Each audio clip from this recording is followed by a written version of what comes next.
हाँ जी बच्चा लोग, कैसे हो आप सब। मैं नवनी भारती आ चुकी हूं आपके संग एक और एकदम दिलचस्प कंपनी लॉ का लेक्चर लेके। एंड मैं आपको बताऊं, this is one of my favourite topics. In fact दो आज टॉपिक्स हम लेने वाले हैं, that is dividend. Audit and accounts is like the love topic for me. It is so practical and मजेदार तरीके से इसको मैं आपको कराऊंगी, डेज याद कराऊंगी, न्यूमेरिकल कराऊंगी, और आप कहोगे अरे वाह भाई वाह, मजा ही आ गया। कह रहे हैं मैम डिस्ट्रीब्यूशन ऑफ प्रॉफिट्स का मतलब क्या यही वाला टॉपिक है क्या, डिविडेंड। एग्जैक्टली, इस चैप्टर को अगर ये डिविडेंड भी बोल दें तो कोई गम तो नहीं है, गम तो नहीं है। और पुराने लेक्चर्स आपने अभी तक देखे कि नहीं, बोलो ना। अरे बताया करो, मुझसे बातें किया करो। कमेंट में तो बहुत अच्छी अच्छी बातें करती हो, ma'am we love you, ma'am we miss you, ma'am we really like you, ma'am हमें समझ में आ गया। तो सवाल तो नहीं आते तुम्हारे, सवाल पीपीबी के भी नहीं आते, तो कैसे मान लूं मैं, है? दिल मत रखो मेरा, सच्ची सच्ची बताओ। और आज हम ये सारे टॉपिक्स कवर करने वाले हैं। और मैम आप टॉपिक्स छोड़ो, आप तो हमें ये बताओ क्या है क्या डिविडेंड। बेसिक बातें करना स्टार्ट करती हूं मैं आपके संग। कह रहे हैं मैम हम भी तैयार हैं, अगर तुम तैयार हो तो मुझे पेन पेपर लाके दिखाओ। कह रहे मैम आप देखोगी कैसे, मैं मन की आंखों से देख लूंगी, तुम क्यों चिंता करते हो। ठीक है, सुनिएगा। आपने कहा मैम बताइए, हम अगर डिविडेंड के सेक्शंस की बात करें,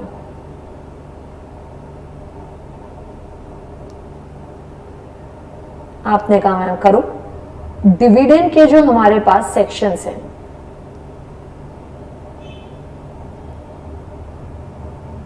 वो है सेक्शन 123 से लेके 127 तक। कह रहे बस छोटा सा चैप्टर, क्यूट सा चैप्टर, प्यारा सा चैप्टर। आपने कहा मैम ठीक है। अब मैं आपसे अगर बात करूं डिविडेंड है क्या, ठीक है। आपने कहा मैम डिविडेंड है आपके प्रॉफिट्स में से हिस्सा। अगर किसी बंदे ने शेयर्स खरीदे हैं, वो शेयर होल्डर बनता है, तो ऑब्वियसली जो उसने कैपिटल लगाई है वो उस पर रिटर्न चाहता है। और वो रिटर्न आप तभी दे सकते हो जब आपके पास प्रॉफिट्स हैं। हम कैपिटल में से तो ही ना पैसे निकाल देंगे। आप एक बात समझना, सपोज करो एक भाई साहब ने 10 रुपए फेस वैल्यू के दिए, लेट्स से, ठीक है। ये उसने पैसे लगाए, उसको बदले में एक शेयर मिल गया। आपने कहा हाँ मैम। अब एक बात सोच के बताना, इस 10 में से तो ही ना तुम 2 रुपए वापस कर दोगे, इसको कहो ये लो भैया गुलाब जामुन खाओ, मुंह मीठा करो, कमाई हुई है। कमाई कहाँ हुई है? ये तो आप कैपिटल ही वापस उसको कर रहे हो। 10 रुपए उससे लेके 2 रुपए वापस कर रहे हो, ये प्रॉफिट तो ही ना है, ये कोई डिविडेंड नहीं है। सो डिविडेंड मीन्स आप प्रॉफिट्स में से कहीं ना कहीं डिस्ट्रीब्यूट करो, ठीक है। आई एम सॉरी अगर आपको मेरी आवाज थोड़ी सी कम लग रही हो बेटा। आई एम नॉट वेल, सो मैं बहुत जोर से नहीं बोल पा रही हूँ, ठीक है। So I am genuinely sorry and I have pain, so I am sorry. आप प्लीज थोड़ा सा एडजस्ट करिएगा इस क्लास के लिए। It's my humble request to all of you, ठीक है। I hope you are here to learn from me and you won't mind, है ना, छोटी छोटी चीज। सो प्लीज, ठीक है। So anyways we were saying कि ये 2 रुपए वापस करके डिविडेंड नहीं होगा। यानी कंपनी के अगर होते हैं प्रॉफिट्स तो आप मुझसे बात करो एंड कहीं ना कहीं आप ले जाओ हमसे पैसे, आपको हम डिविडेंड देंगे। But again at the same time it should be out of distributable profits, यानी बेसिक जो एक्सपेंसेस हैं, जो भी खर्चे पानी है, इंक्लूडिंग डेप्रिसिएशन। क्योंकि आदमी क्या सोचता है, अरे डेप्रिसिएशन कोई खर्चा तो ही ना, ये तो बेकार की बात है, ये तो सिर्फ जर्नल एंट्री है। नहीं, डेप्रिसिएशन एडजस्ट करके आपके पास जो पैसे बचे वो डिविडेंड के रूप में बच सकता है। Again it is an appropriation of profits, ये इंपॉर्टेंट बात है। आपने कहा मैम मतलब, अप्रोप्रिएशन ऑफ प्रॉफिट्स का मतलब है it is not mandatory, it's not a charge against profit. जैसे डिबेंचर्स वगैरह में क्या होता है, चार्ज अगेंस्ट प्रॉफिट्स होता है, यहां चार्ज अगेंस्ट प्रॉफिट्स नहीं है, ठीक है। आई थिंक ये बात हमें समझ में आती है। कह रहे हैं मैम डिविडेंड का सेक्शन याद करना है। देखो मेरी मानो तो मत करो, क्योंकि मेन सेक्शन तो ये है, ये मैं आपको याद करा दूंगी, ठीक है। डेफिनेशन का सेक्शन 235 है, तो ठीक है, डिविडेंड हमारा हो गया, बांट देंगे, राइट। सो बेसिक्स हमने बात करी डिविडेंड की। आपके 5 सेक्शंस हैं। कह रहे हैं 5 कहाँ हुए, 4 ही तो हुए। नहीं यार, गिन के देखो, 123, 124, 125, 126 एंड 127, ठीक है। नेक्स्ट, डिविडेंड आप किस में से बांट रहे हो? प्रॉफिट्स में से होने चाहिए। कैपिटल लगाइए तो कुछ बदले में रिटर्न मिलना चाहिए। नेक्स्ट, आपके सारे एक्सपेंसेस हो जाए, डिप्रिसिएशन तक हो जाए, उसको माइनस करके ही काम बनेगा, अदरवाइज नहीं बनेगा। डिविडेंड चार्ज अगेंस्ट प्रॉफिट्स नहीं है, मैंडेटरी नहीं है देना, it's an appropriation of profits. और देखो, इन्होंने तुरंत की तुरंत आपको डिफरेंस भी दे दिया। इंटरेस्ट है ऑन द बोरोड कैपिटल, इसको पेन चेंज कर ले, है ना,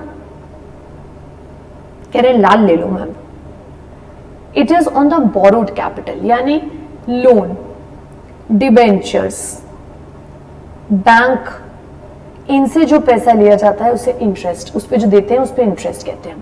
एंड अगर मैं डिविडेंड की बात करूं तो वो शेयर कैपिटल पे। यू अंडरस्टैंड, कैपिटल जो है हमारी दो टाइप की होती है, this is debt and this is equity कह लो प्लस प्रेफरेंस कह लो, ठीक है। ये बात मैंने अभी अभी डिस्कस कराई।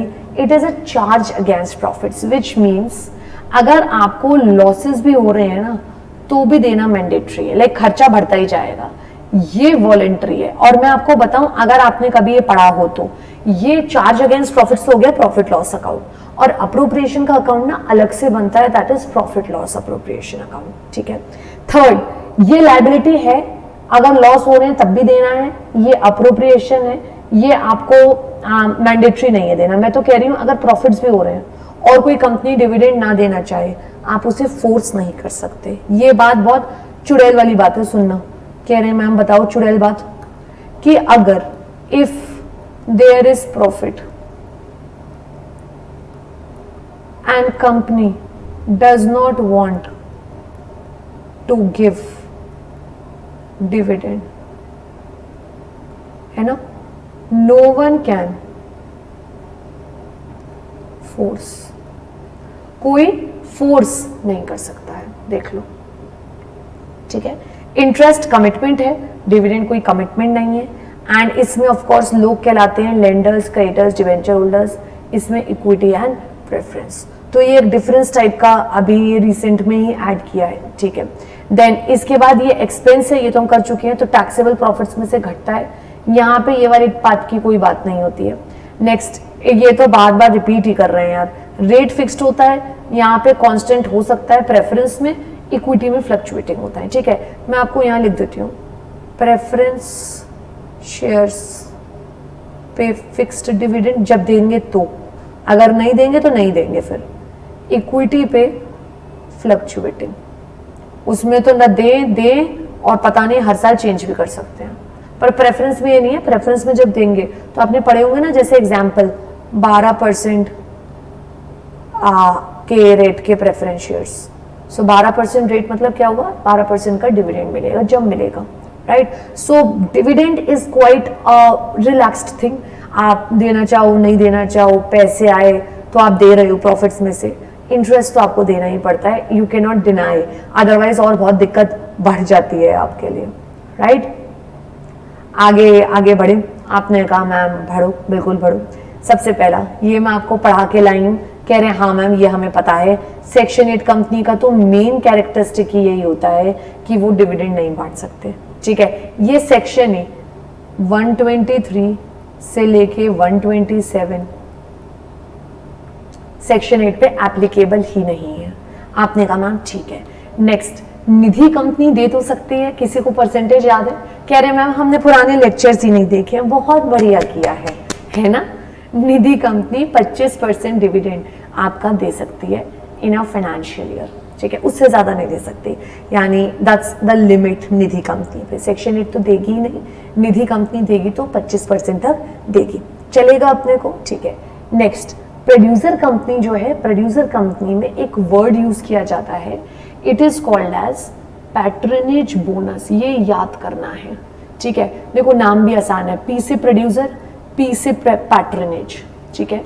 तो इनके जो डिविडेंड हैं वो लिमिटेड रिटर्न्स के रूप में दिए जाते हैं, बिकॉज देखो यार प्रोड्यूसर कंपनी ना, सॉरी, प्रोड्यूसर कंपनी कहाँ से पैसे लाएगी, बहुत छोटी कंपनी है, उसके वही एग्रीकल्चर वाले लोग जो हैं, फार्मर्स हैं, वही उसके साथ हैं, तो उनके पास इतना बड़ा कोई धंधे का तो स्कोप है नहीं बेटा, करेक्ट है।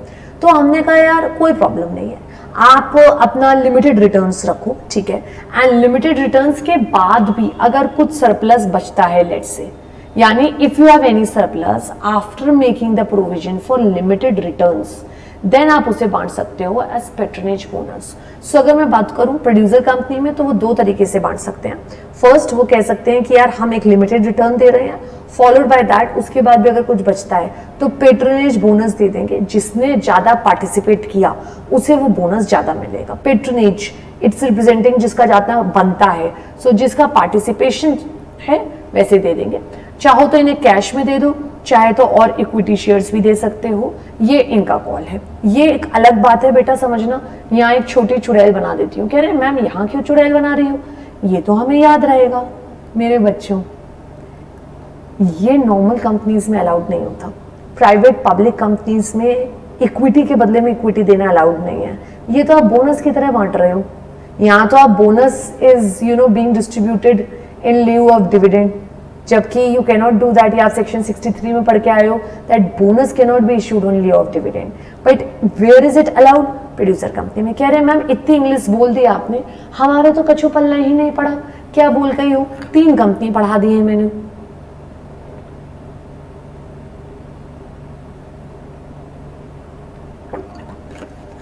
कह रहे मैम बताओ क्या? पहला सेक्शन 8 कंपनी, वो तो डिविडेंड बांटेगी ही नहीं, ठीक है। सेकंड मैंने बताया निधि कंपनी, वो 25% डिविडेंड बांट सकती है, बस लिमिट है 1 साल में। Third producer company, producer company सबसे पहले बांटेगी limited return first. Limited return के बाद भी पैसे बचे हैं तो पैट्रनेज बोनस देगी अपने मेंबर्स को पार्टिसिपेशन के बेसिस पे। जिसका ज्यादा पार्टिसिपेशन उसको ज्यादा बोनस। और थर्ड, अगर वो चाहे तो इसको इन चीज को कैश में दे सकती है, और चाहे तो वो इसको इक्विटी शेयर्स के बदले में भी दे सकती है, यानी लाइक इक्विटी के बदले में और इक्विटी दे रही है वो आपको, तो विच इज ओके, कोई प्रॉब्लम नहीं है, ठीक है। क्लियर है अपने को? ठीक है। Next, companies limited by guarantee. यार कंपनी जो नॉर्मली गारंटी वाली होती है आज की डेट में नॉन प्रॉफिट के पर्पस के लिए है। कह रहे मैम आपने नॉन प्रॉफिट बोला, हम समझ गए, ये तो एक सेक्शन 8 की बेंच जैसी हो गई। एग्जैक्टली तो ये प्रॉफिट्स डिस्ट्रीब्यूट नहीं करेगी एज सच।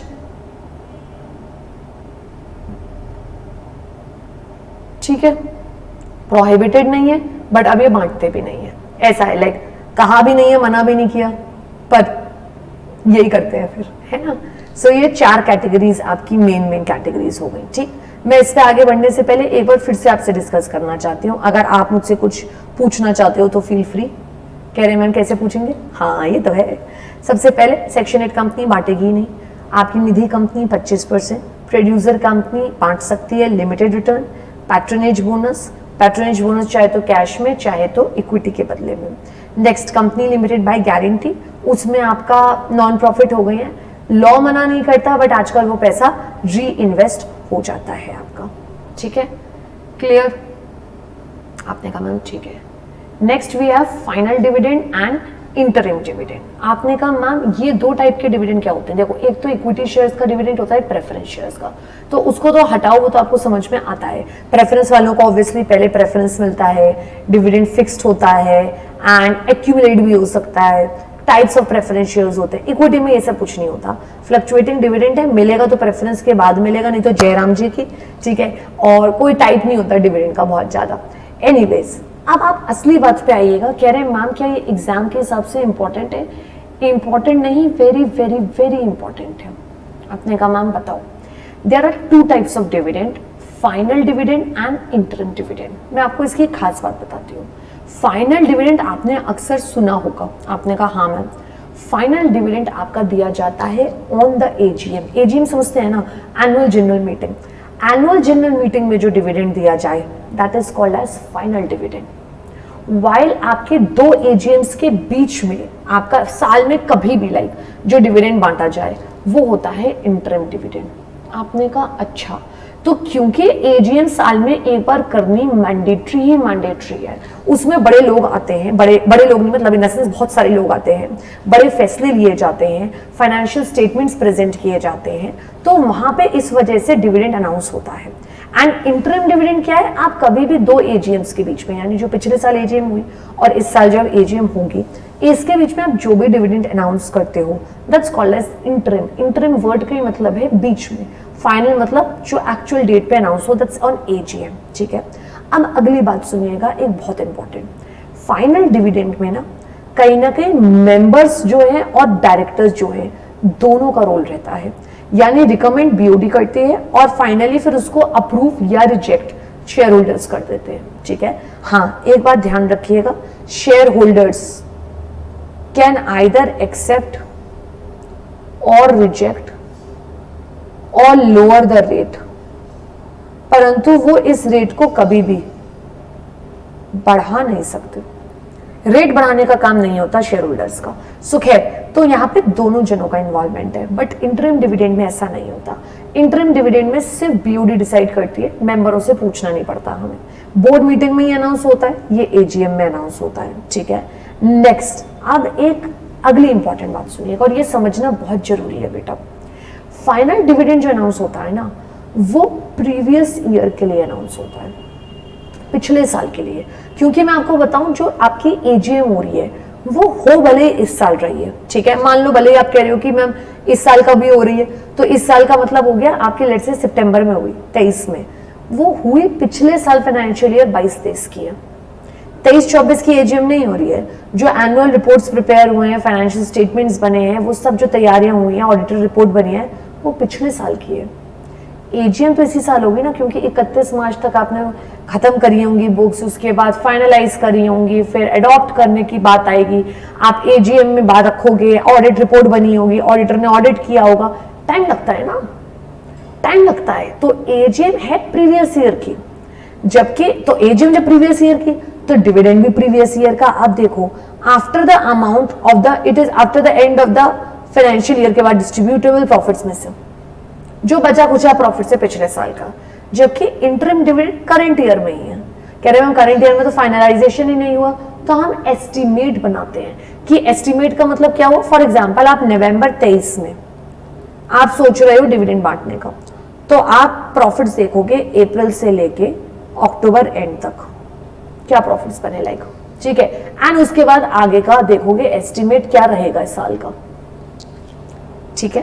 एंड ये तो साल में एक ही बार पे होगा ऑब्वियसली, क्योंकि एजीएम में हो रहा है, एजीएम साल में ही एक बार होती है, ये आप मल्टीपल टाइम्स भी पे कर सकते हो। So this is a very repeat question of exam, आपको भरा पड़ा मिलेगा ये पिछले साल के पेपर्स में।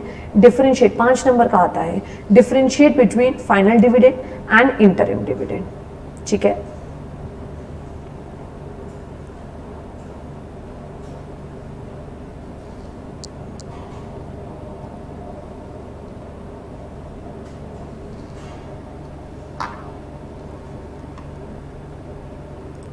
हाँ जी, तो ये समझ में आ गया हमें कि फाइनल डिविडेंड और इंटरिम डिविडेंड में क्या है। फाइनल डिविडेंड वो जो एजीएम में अनाउंस हो, इंटरिम डिविडेंड जो बिटवीन 2 एजीएम्स अनाउंस हो। Final dividend is for the previous year, interim dividend is for the current year. Final dividend साल में एक बार अनाउंस होता है, इंटरिम कई बार हो सकता है। फाइनल में 2 परमिशन चाहिए, बोर्ड की भी और शेयर होल्डर्स की भी। इंटरिम में सिर्फ बोर्ड की चाहिए। फाइनल डिविडेंड एजीएम में अनाउंस होता है, इंटरिम डिविडेंड बोर्ड मीटिंग में अनाउंस हो जाता है। सो ये सारे पॉइंट्स हैं। एस्टिमेटेड जो है आपका वो इंटरिम में जाता है, फाइनल में तो हमारा ऑलरेडी लाइक पता ही है कि क्या है और क्या नहीं है, ठीक है।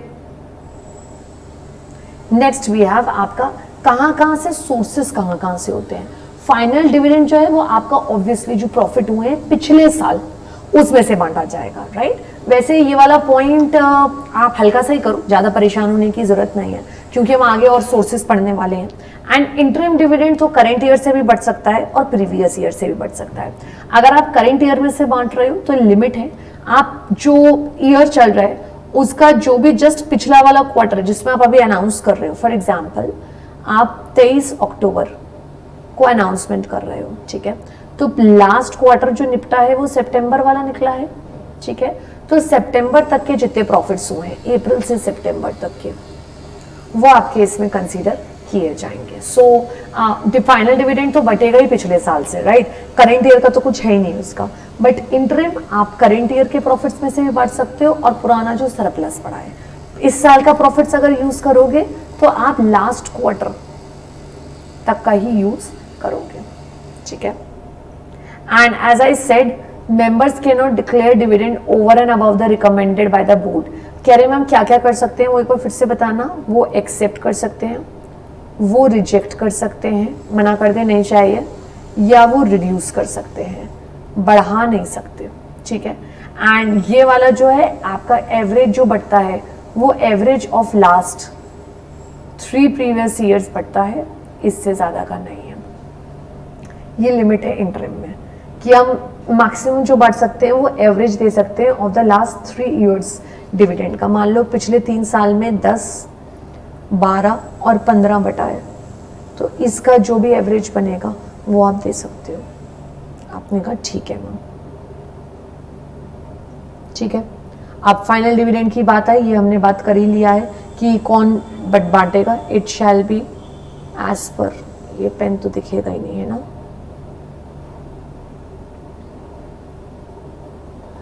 As per the BOD AGM में रखा जाएगा एंड शेयर होल्डर्स इस पे रेजोल्यूशन पास करेंगे, एक्सेप्ट, रिजेक्ट या रिड्यूस।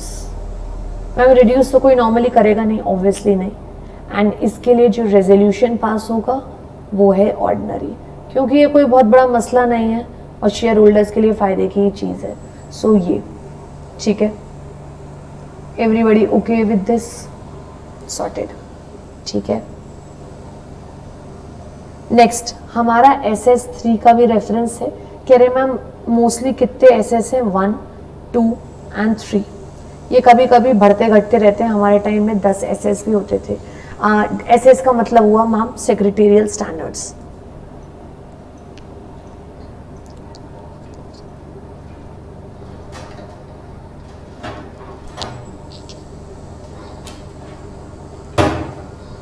ठीक है, सेक्रेटेरियल स्टैंडर्ड्स जो आपका ICSI इशू करता है।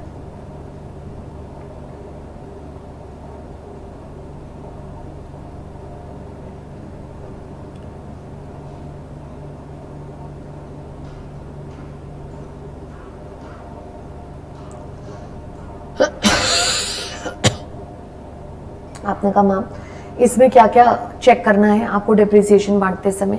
आप इंटरिम डिविडेंड बांटो, उसमें डेप्रिसिएशन तो फुल ईयर का एडजस्ट किया जाएगा। Tax on profits, deferred tax वगैरह सब पूरे साल का लिया जाएगा। अगर कुछ लॉस हो सकते हैं आगे तो वो कंसीडर किए जाएंगे। And fixed rate on preference shares वाले डिविडेंड जो है वो तो फिक्स पे किया जाएगा। और अगर लॉस वगैरह की दिक्कत हुई है तो उस केस में हम जो लेंगे वो एवरेज लेंगे of the last 3 years, because profits ही नहीं है आपको लॉस लास्ट क्वार्टर तक। लास्ट क्वार्टर कह रहे हैं अच्छा मैम लास्ट क्वार्टर में अगर लॉसेस हुए हैं तो आप एवरेज ले लोगे, yes, of last 3 years dividend. और बांटोगे कहाँ से मैम, ऑब्वियसली प्रीवियस ईयर के जो प्रॉफिट्स पड़े हैं, इस साल तो क्योंकि लॉस हो रहा है ना, तो प्रीवियस ईयर के जो प्रॉफिट्स पड़े हैं मैं वो यूज कर लूंगी एंड बांट देंगे। तो आपने कहा मैम एक सेकेंड, तो like this is what you are talking about interim, yes, and when we are announcing that in the middle of the year, yes, but we are scared, yes, we have to take a few things for the consideration of the whole year, yes, depreciation, yes, ठीक है। next अगर anticipated losses है, yes, ठीक। next आपके tax on profits full year के, yes, deferred tax भी full year का लगेगा। एंड अगर आपको लॉसेज हुए हैं लास्ट क्वार्टर तक, भाई 23 अक्टूबर वाला एग्जांपल, लास्ट सितंबर तक अगर आपको लॉसेज हुए हैं तो आप करेंट ईयर के तो प्रॉफिट्स तो है ही नहीं, पिछले साल के जो निकालोगे वो एवरेज ले लोगे ऑफ द लास्ट 3 years। ये आपको करना है, क्लियर है?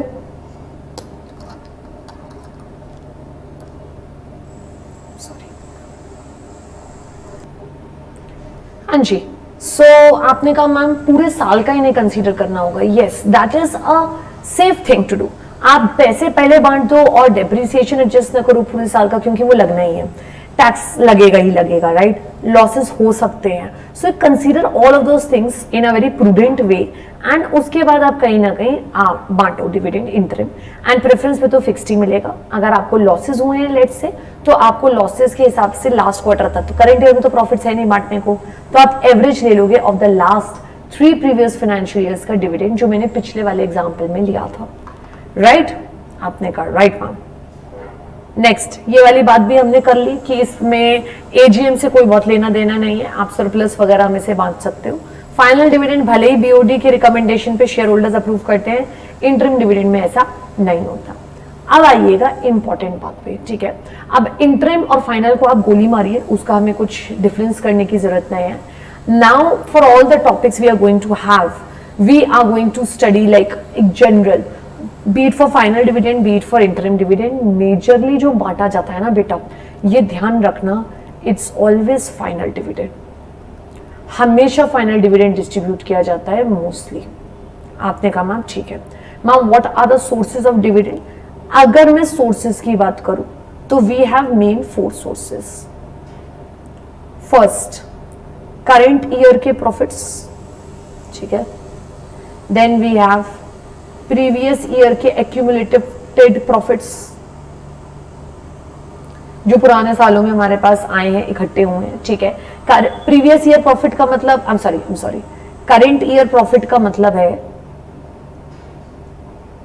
जिस साल का डिविडेंड अनाउंस हो रहा है। लाइक अगर मैं अभी 22-23 का अनाउंस कर रही हूं 23-24 में, तो करंट ईयर मेरे लिए 22-23 हुआ बेटा, ना कि 23-24, राइट। प्रीवियस ईयर प्रॉफिट्स मतलब और जो पुराने रिजर्व्स वगैरह में पैसे पड़े हैं। हाँ, एक बात जरूर से कसम खा लेना, जल्दी से हाथ बढ़ाओ। कह रहे मैम बता, बढ़ा दिया आपकी तरफ, बढ़ा दिया। शपथ खाओ। कह रहे क्या शपथ खानी है?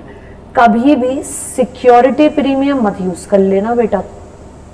कह रहे मैं हमें कोई पागल समझा है, आपने शॉर्टकट कराया है, BP high, BP low, BP dead, ठीक है ना, तो हम नहीं करेंगे गलती। सिक्योरिटी प्रीमियम कभी भी डिविडेंड में नहीं काम आता। कह रहे ma'am third option, out of both, पहले वाले जो 2 ऑप्शन हमने करे ए और बी, उन दोनों से। और कभी कभी, बहुत कभी कभी सेंट्रल गवर्नमेंट या स्टेट गवर्नमेंट, ठीक है, सेंट्रल गवर्नमेंट या स्टेट गवर्नमेंट फंडिंग वगैरह देती है डिविडेंड के लिए। ये मोस्टली गवर्नमेंट कंपनीज में होता है, तो या फिर ये सोर्स है। तो 4 सोर्सेज है हमारे पास, current year profits, previous year profits, out of both current और प्रीवियस ईयर, एंड सेंट्रल और स्टेट गवर्नमेंट दे दे पैसे, लाइक कि हम दे रहे हैं। सो एंड इसमें हमेशा ध्यान रखिएगा, हमेशा डेप्रिसिएशन जो है वो एडजस्टेड होता है, और नहीं है तो एडजस्ट करो फिर, ठीक है, क्लियर। तो व्हाट आर द 4 सोर्सेज? अगर मैं सेक्शन 123 में देखो, हम आ चुके हैं। What are the 4 sources of dividend? Current year profits, previous year profits, ठीक है, both central government, state government, ठीक है, clear my dear? Very clear ma'am, ठीक है। नेक्स्ट, ये अगर पुराने कोई डिफॉल्ट्स चल रहे हैं, मान लो डिवेंचर्स के रिडेम्पशन में उसके इंटरेस्ट पे डीआरआर नहीं बनाया, प्रेफरेंस शेयर्स रीपे नहीं करे, डिविडेंड डिक्लेयर जो है ऑलरेडी, जो पहले डिक्लेयर था वो पे नहीं किया, कोई टर्म लोन पे नहीं किया, तो आप डिविडेंड डिक्लेयर नहीं कर पाओगे। डिफॉल्ट्स कौन कौन से? और इसमें एक इन्होंने छोड़ दिया है, शायद एनुअल फाइलिंग का भी होता है, बता देती हूँ मैं आपको, ठीक है। कोई प्रकार का लोन, आपका डिबेंचर्स, इन पे इंटरेस्ट पे नहीं किया है आपने, ठीक है, प्रेफरेंस शेयर्स टाइमली रीपे नहीं करे, डिक्लेयर डिविडेंड जो ऑलरेडी डिविडेंड डिक्लेयर्ड है उनका पेमेंट ही नहीं किया आपने अभी तक, ठीक है। नेक्स्ट, इसके अलावा और क्या, टर्म लोन हो गया, ABCD, हाँ बस, और annual filing section 92 and section 137, correct है। ये आपने अगर नहीं कर रखा है तो आप डिविडेंड अनाउंस नहीं कर सकते। ये बहुत रिपीट टॉपिक है, शेयर कैपिटल में हर जगह हमने डिफरेंशियल में और ये सब में करा है, सो उसी से आप कर सकते हैं, ठीक, नो वरीज, नो वरीज, ठीक है। अब आता है हमारा रूल 3, और इसमें अगर मैं इसमें से ना पढ़ाऊं आपको, मैं अलग से एक चीज कराऊं, सुनिएगा, ठीक है। कह रहे हैं मैम हम सुन रहे हैं, मैं यहां बना देती हूं, मेरे पास स्पेस है। Everybody listen to me, if company is incurring losses, ठीक है, और ये मोस्टली फाइनल डिविडेंड के लिए बात हो रही है, ठीक है, in current financial year. Current financial year का मतलब हुआ जिस साल का डिविडेंड बट रहा है, ये बात भेजे में डाल लीजिए। व्हेन वी से फाइनल डिविडेंड का करंट फाइनेंशियल ईयर, इसका मतलब होता है जिस साल का डिविडेंड दे रहे हैं वो करंट ईयर है, राइट। रूल 3 सुनिएगा बेटा, अगर ये समझ में आ गया तो आपकी आधी नैया तो वैसे ही पार हो जाएगी। कह रहे हैं मैम क्या है रूल? सबसे पहले हमने बात करी, फर्स्ट पॉइंट को अलग करेंगे, ठीक। आप एक पॉइंट तो ले लो कि हम मैक्सिमम परसेंटेज बांटेंगे average of the last 3 previous financial years का डिविडेंड, ठीक। मान लो अगर आपने 2 साल बांटा है तब भी डिवाइड बाय 3 तो होगा ही होगा, राइट। आपको डिवाइड तो बाय 3 करना है। आपने कहा मैम ठीक है, इस पॉइंट को अलग रख देते हैं क्योंकि अब हमें लोअर लेना होगा, या तो इसका या फिर जो मैं सेकेंड थर्ड फोर्थ पॉइंट कराऊंगी उससे जो फिगर आएगा उसका। आपने कहा मैम ठीक है। सो ये मैम कह रहे हैं मैम ये तो इंटरिम डिविडेंड में भी था, इंटरिम डिविडेंड में बस यही पॉइंट है, आगे के 3 पॉइंट्स नहीं लगते। आपने कहा ठीक है, ये रूल 3 आपका एप्लीकेबल है फॉर, बार बार रिपीट कर रही हूँ, फाइनल डिविडेंड के लिए।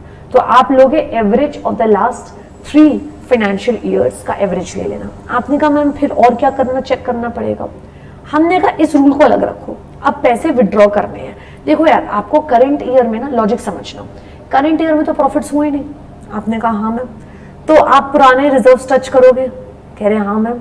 आप पुराने रिजर्व्स पैसा बांट भी रहे हो तो इसका मतलब ये तो ही ना है कि सब निकाल लोगे?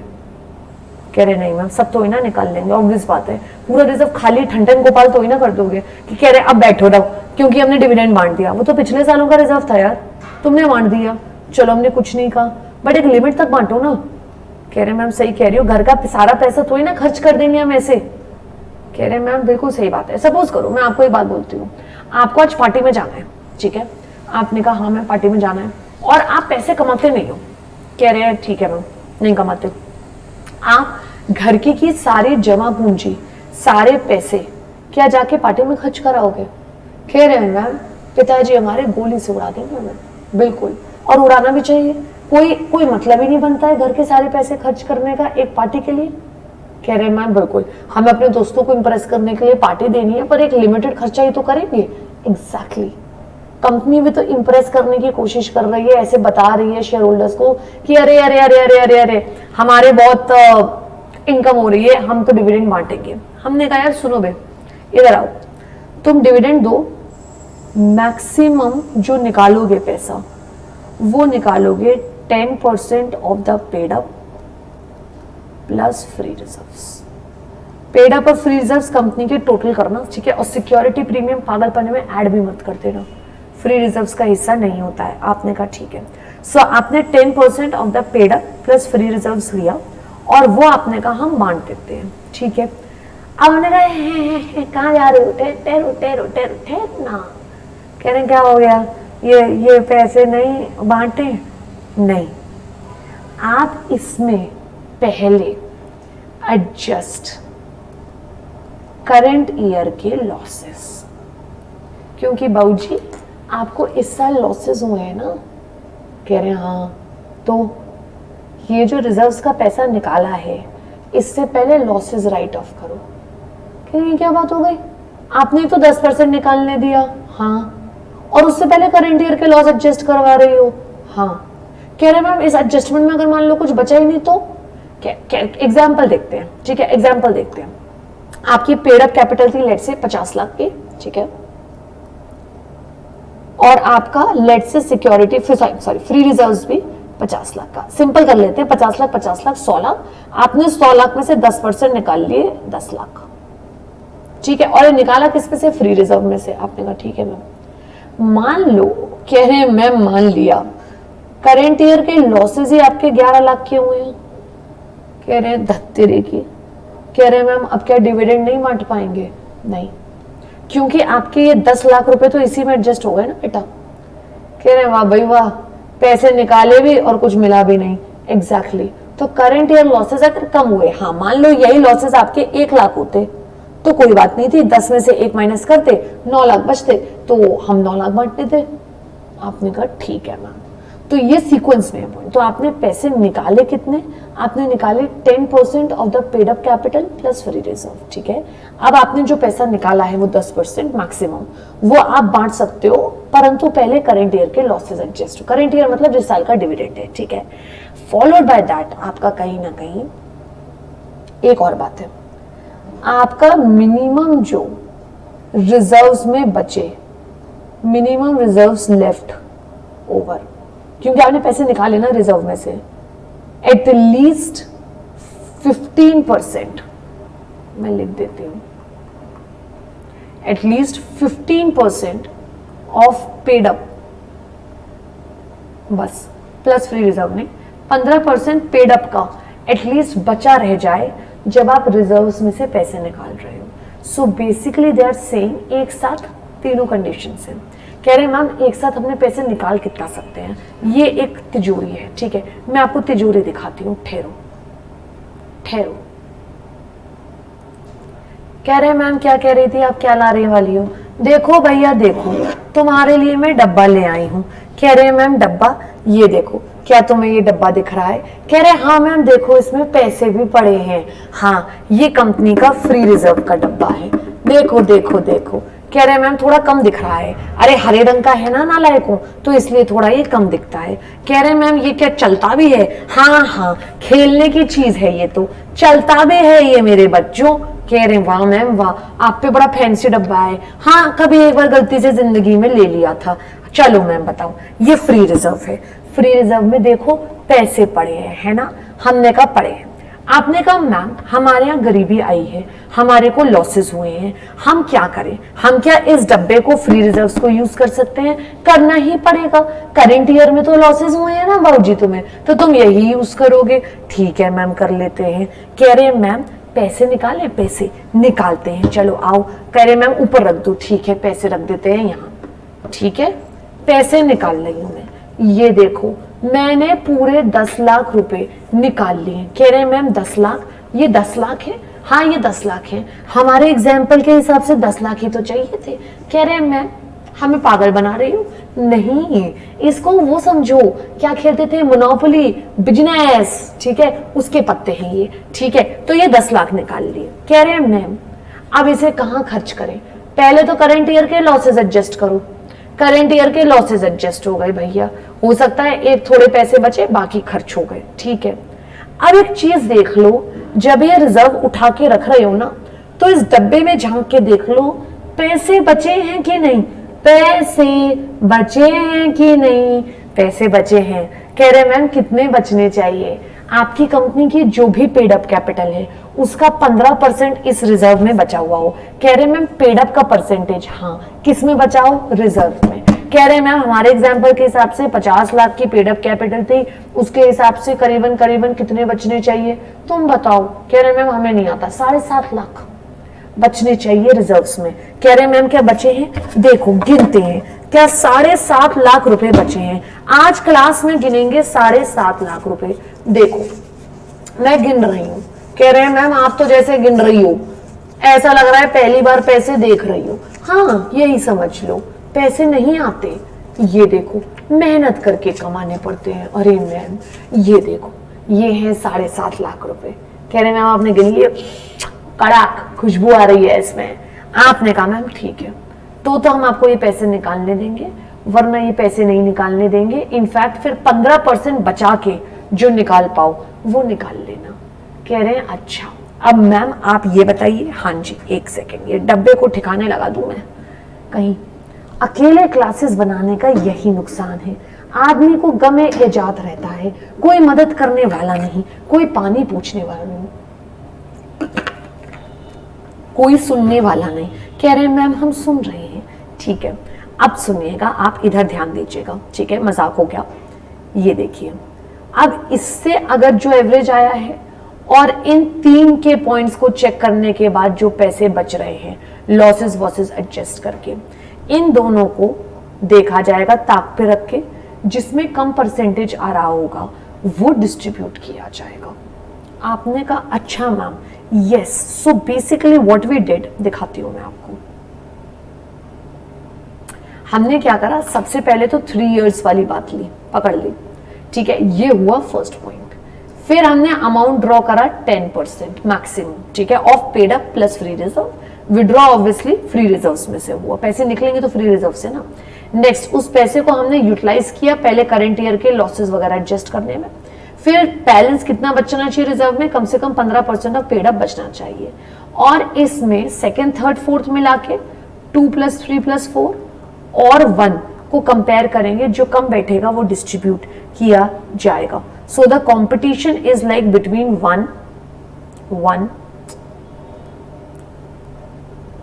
And 2 3 4 points. दोनों में से जो लेस होगा वो परसेंटेज ले लिया जाएगा। क्लियर है सब लोगों को? बोलो ना। कह रहे हैं मैम ठीक है, ये रूल 3 है और ये सिर्फ तब लगता है बेटा जब लॉसेस है। अगर लॉसेस नहीं है, प्रॉफिट्स हो रहे हैं तो कोई दिक्कत ही नहीं है, करेंट ईयर के प्रॉफिट्स में से बांट दो। बट अगर नहीं, लॉसेस है, तो आपको एवरेज लेना पड़ेगा लास्ट 3 इयर्स का। देन उसके बाद 10% आप मैक्सिमम विड्रॉ कर पाओगे of the paid up plus free reserve. उसे पहले लॉसेस में एडजस्ट करोगे करंट ईयर के, फॉलोड बाय दैट आप कहीं ना कहीं उसमें 15% कम से कम रिजर्व में छोड़ के जाओगे। आपने कहा ठीक है। अब सुनिएगा, ये बिल्कुल नया टॉपिक है, ये रूल तो यहाँ पे कंप्लीट होता है आपका, ठीक है, मैं ये यहाँ से हटा देती हूँ, इसका कोई लॉजिक नहीं है यहाँ। सेबी ने ना बेटा टॉप 1000 लिस्टेड कंपनीज के लिए, सिर्फ 1000 कंपनी इंडिया में जो बेस्ट लिस्टेड है, सबसे ज्यादा चलती हैं जो, ठीक है, कैपिटलाइजेशन के बेसिस पे कि मार्केट वैल्यू शेयर्स की कितनी है, उनके लिए एक स्पेशल डिविडेंड डिस्ट्रीब्यूशन पॉलिसी बनाई है। कह रहे हैं मैम क्या? एनुअल रिपोर्ट में बताएंगे। कह रहे हैं ये बताओ कौन से सर्कमस्टांसेस हैं जिसमें शेयर होल्डर्स को डिविडेंड नहीं मिलेगा। फाइनेंशियल पैरामीटर्स आप क्या क्या कंसीडर करोगे, इंटरनल एक्सटर्नल फैक्टर्स कैसे रहेंगे, पॉलिसीज क्या रहेंगी आपकी रिटेन अर्निंग्स को यूज करने का, लाइक रिजर्व बनाओगे या डिविडेंड बांटोगे या किसी प्रोजेक्ट में लगा दोगे, क्या करोगे, एंड डिफरेंट क्लास को क्या डिविडेंड दोगे। तो ये सेबी ने कहा है कि आप अपने यहाँ ना एक पॉलिसी बनाओ, आपको बनानी पड़ेगी अपने एक पॉलिसी। आपने कहा मैम ठीक है, और उसमें सारी बातें बताओ किस सिचुएशंस में डिविडेंड नहीं मिलेगा, फाइनेंशियल पैरामीटर्स क्या लें, इंटरनल एक्सटर्नल फैक्टर्स क्या लें, अगर क्लासेस अलग अलग हैं, प्रेफरेंस अलग, इक्विटी अलग, तो सबको अलग अलग बताओ क्या कैसा रहेगा, एंड रिटेन्ड जो शेयर अर्निंग्स हैं उसका क्या खर्चा करोगे। ये 5-6 बातें आपको सेबी की गाइडलाइंस के हिसाब से डीडीपी बना के, डिविडेंड डिस्ट्रीब्यूशन पॉलिसी, अपने वेबसाइट पे डालना होगा। ठीक है, अपने को क्लियर है बेटा? नेक्स्ट, कौन कौन एंटाइटल्ड है डिविडेंड लेने के लिए? यार मेंबर तो है ही जिसने पैसा लगाया है, ठीक है, एक रजिस्टर्ड शेयर होल्डर्स आपके जो हैं, ठीक, अगर मान लीजिए डेथ वगैरह हो गई तो उसका जो भी नॉमिनी होगा उसको, अगर ज्वाइंट शेयर होल्डर्स हैं तो सर्वाइविंग जो फर्स्ट ज्वाइंट होल्डर होगा उसको, और अगर दोनों मर गए तो नॉमिनी सबके, राइट, उनको मिलेगा। नेक्स्ट, अगर इंसॉल्वेंट हो गया है मेंबर तो उसकी लिक्विडेटर या ऑफिशियल असाइनी को मिल जाएगा आपके, ठीक है। Next, administration of the assets of the deceased, तो उस एडमिनिस्ट्रेटर को मिलेगा। He is also a kind of care taker. And अगर आपने कुछ नहीं है, आईपीएफ में शेयर्स चले गए हैं, तो IPF that is investor education protection fund. कह रहे हैं मैम तो ये तो सिंपल बात हो गई, किस किस को मिलेगा, जिंदा है तो जिंदा को मिलेगा, मर गया है तो उसके नॉमिनी को मिलेगा, जॉइंट ओनर थे तो जो रिमेनिंग बंदा है उसे मिलेगा, और दोनों मर गए तो दोनों के लीगल रिप्रेजेंटेटिव को मिलेगा। अगर एडमिनिस्ट्रेटर कोई आया है एसेट्स वगैरह मैनेज करने के लिए, जो डेथ हो गई है जिसकी, उसका एडमिनिस्ट्रेटर, और अगर आईईपीएफ में शेयर्स चले गए हैं तो उस फंड को डिविडेंड वगैरह भी सब ट्रांसफर हो जाएगा। क्लियर? नेक्स्ट, अब मेरी एक बात सुनिएगा, मैं यहाँ पे आपको आगे की जितनी बातें हैं काफी सारी एक डायग्राम से कराई दे रही हूँ, ठीक है। आपको मैंने अभी रूल 3 समझाया, वो एक इंपॉर्टेंट रूल है। इंटरिम और फाइनल का डिफरेंस समझाया, वो एक इंपॉर्टेंट चीज है। और मैं अब जो आपको बताने जा रही हूँ ना, वो सुनिएगा बहुत ध्यान से। मैं पूरा एक स्केड्यूल तैयार करवाई जा रही हूँ आपके लिए। कह रहे मैम ठीक है, बताओ बताओ क्या बता रही हूँ, सुनना। सपोज करो एजीएम में आपका, इसको डेट भी ले लेते हैं, 30 सितंबर, ठीक है, 30 सितंबर 2023 को आपका डिविडेंड डिक्लेयर हुआ, ठीक है, डिविडेंड डिक्लेयर्ड, ठीक है मैम, शेयर होल्डर्स ने भी एक्सेप्ट किया, बीओडी ने भी एक्सेप्ट किया। अब डेज सुनते जाइएगा मेरे संग संग, और मेरे संग संग ये याद कर लीजिए, क्योंकि ये ना MCQ के हिसाब से बहुत इंपॉर्टेंट है। तो आप अलग अलग सेक्शंस में भगते फिरो, परेशान हो, मैं आपको इकट्ठा कराई दे रही हूँ सारी टॉपिक, सारी बातें। आपने कहा ठीक है।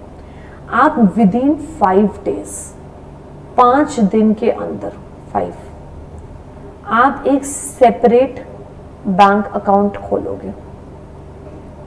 आपने कहा मैम ठीक है, यानी तारीख हो गई 5 अक्टूबर। आपने कहा ओके, एंड यहीं से 30 डेज लीजिएगा, यहीं से कह रहे हैं मैम, यानी 30 अक्टूबर, यस 30 डेज, जिसमें डिविडेंड डिस्ट्रीब्यूट हो जाए।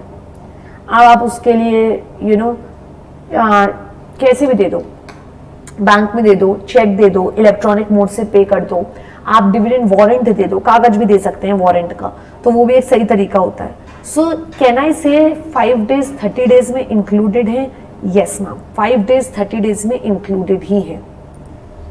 आपने कहा मैम ठीक है। सो बेसिकली दोनों ही दिन ना आपने कैलकुलेट करनी है AGM से। AGM में 5 डेज के अंदर आपने सेपरेट बैंक अकाउंट खोलना है जिसमें ये पैसे ट्रांसफर करोगे। फॉलोड बाय दैट आप 30 डेज के अंदर AGM से ही आप ये सारा पैसा बांट भी दो, उस अकाउंट में से अगले 25 दिन के अंदर बेसिकली बांटना है, 5 + 25, ठीक है मैम। अगर मान लो 30 डेज में अगर कुछ नहीं बट पाया तो आपको अपनी तरफ से बांटना है। हो सकता है शेयर होल्डर क्लेम करने ना आए या कुछ ऐसा हो गया हो, अनपेड जो पैसा रह गया है या अनक्लेम्ड रह गया है, आप कह लो, वो अगले 7 डेज के अंदर यानी 6 नवंबर तक आप उसे कहीं ना कहीं उठा के एक अलग अकाउंट खोलोगे बैंक में, which will be called as unpaid unclaimed bank account, उसमें ट्रांसफर कर दोगे, यानी कंपनी के सेपरेट बैंक अकाउंट से अलग। एंड उसके बाद जब से वो ट्रांसफर हुआ है, जिस दिन से, उसके 90 डेज के अंदर आप पूरा रिकॉर्ड तैयार करोगे कि किस किस के लोगों का कितना कितना पैसा रह गया है। सो जब भी ट्रांसफर हुआ वहां से 90 डेज गिनिएगा, ना कि यहां से, ठीक है, यहां से नहीं गिना जाएगा। जब भी ट्रांसफर किया, 4 अक्टूबर 5 अक्टूबर हमारे एग्जाम्पल में, एंड आपका जब भी ट्रांसफर हुआ है वहां से 7 साल का वेट करेगा, 7 साल। एंड 7 साल तक अगर कोई नहीं आता क्लेम करने के लिए, तो आप उसको उठा के वही investor education protection fund, government का एक फंड है, उसमें डाल दोगे बेटा। सो basically what I am saying is, आप कुछ दिन है, ये सेक्शन 123 और 124 मिला के है, ठीक है, मैं लिख देती हूँ, मैं पूरा ही करवा रही हूँ आपको, जो डायग्राम करवा रही हूँ, ठीक है। आप इसको इस टॉपिक से मत सोचना, सिर्फ ये तो 123 में ही है, मैं आपको 123 124 करा ले गई हूँ। आपने कहा मैम फिर से बताओ एक बार। मैंने आपसे कहा कि AGM जब भी अनाउंस हुआ उसके 5 डेज के अंदर सेपरेट बैंक अकाउंट खुलेगा, 30 डेज के अंदर फ्रॉम AGM आप डिविडेंड डिस्ट्रीब्यूट कर दोगे, ठीक है। फॉलोड बाय दैट आप कहीं ना कहीं 30 डेज में अगर नहीं पैसा कुछ क्लेम हुआ है लोगों के द्वारा, आपकी गलती नहीं होनी चाहिए, नहीं तो पनिशमेंट है, तो आप विद इन नेक्स्ट 7 डेज उसको फटाफट उस बैंक अकाउंट में से हटा के एक सेपरेट अकाउंट में डाल दोगे, which is called as unpaid dividend account, ठीक है। एंड जब से डालोगे उसके 90 डेज के अंदर आपका रजिस्टर बन जाना चाहिए, एंड 7 ईयर्स जब से भी ट्रांसफर किया है आप उसको IEPF में डाल दोगे, विच मीन्स ये अब बिल्कुल कोई क्लेम करने नहीं आने वाला, ये अब गवर्नमेंट का हुआ, डिविडेंड भी और शेयर्स भी, ठीक है।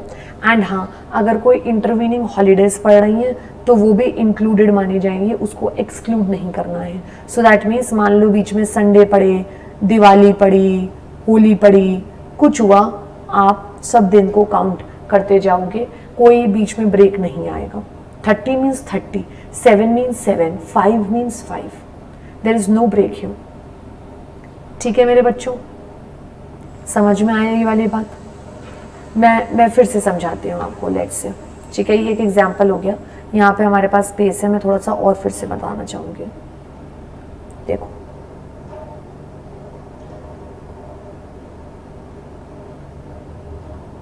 हमने AGM करी, लेट्स से 1 जनवरी को, ठीक है, 1 जनवरी 20, AGM वैसे जनवरी में होती नहीं है टेक्निकली, लेट से 1 अगस्त को आपने कहा मैम ठीक है पिछले साल की, आपने विद इन 5 days 6 अगस्त तक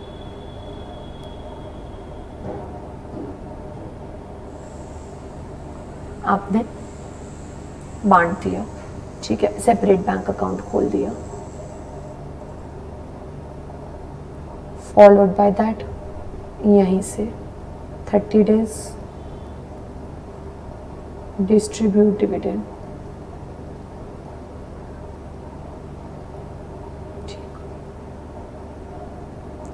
उसके बाद जो नहीं बटा वो 7 days में अनपेड डिविडेंड अकाउंट में डाल दिया, यानी 1 अगस्त से 31 अगस्त ये बांटने की डेट, 1 से 31 यस, और 7 सितंबर को अनपेड डिविडेंड अकाउंट लास्ट खुल जाना चाहिए, ठीक, फॉलोड बाय दैट जब भी खुला उसके 90 days के अंदर आपका रजिस्टर्स बन जाएं डिटेल्स के संग, और 7 साल में ये IEPF में ट्रांसफ़र हो जाएं shares as well as dividend, क्योंकि इतने सालों तक भी किसी ने क्लेम नहीं किया है। क्लियर माय डियर, ठीक है, ये हैं आगे के भी ये टॉपिक्स। मोड ऑफ पेमेंट मैंने आपको बताया, cash, cheque, warrant, electronic mode दे सकते हैं, बट एक चीज़ लिख लीजिएगा, not in kind, and warrant is like a paper, आप कह सकते हो डॉक्यूमेंट, ठीक, स्पीड पोस्ट, रजिस्टर्ड पोस्ट से उनके एड्रेस पे भेज दो। अगर कोई कोई शेयर होल्डर स्पेसिफिकली किसी मेथड से मंगा रहा है तो आप उसको उस मेथड से भेजना, प्रोवाइडेड उससे पैसे ले लो, ठीक है। आपने कहा मैम ठीक है कोई दिक्कत नहीं है। अब देखिएगा एक क्वेश्चन आया है बहुत बढ़िया, the BOD of peculiar limited proposes to recommend a final dividend of ₹25 each to the equity share holders, the company wants to know your opinion, the company wants to deposit the dividend amount to cooperative bank, not allowed. कह रहे हैं ma'am क्योंकि ये तो सिर्फ और सिर्फ पूरे सारे काम जो होते हैं हमारे लॉ में वो होते हैं as per scheduled commercial banks, चाहे प्राइवेट हो चाहे public, but they should be proper commercial banks. Next, the company is a defaulter in the repayment of deposits and it says after the payment of dividend within 10 days। No, पहले से dividend आपका पहले deposits default नहीं होने चाहिए। Third, out of capital reserve बांट रहे हैं, नो, ओनली 4 सोर्सेस, ठीक है, current year profits, previous year profits, both, या CG सपोर्ट करे, ठीक है। ये क्वेश्चन कह रहे हैं मैम ये एग्जाम में आ सकता है, why not, exam important. Clear, ये देखो ये मैंने आपको करा दिया 5 days, ठीक है, आपका 30 days, 7 days के अंदर 7 years 90 days, ये मैंने आपको पूरा टॉपिक करा दिया है अभी अभी जो हम डिटेल में बात कर रहे थे, राइट।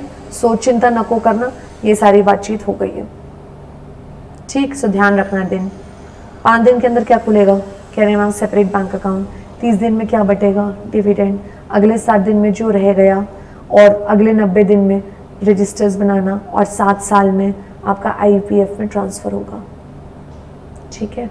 ये एक एग्जाम्पल है। देखें, डिविडेंड अनाउंस हुआ है 13 अगस्त को, ठीक है, और अमाउंट डिपॉजिट कर दिया है हमने 18 अगस्त को, ठीक है।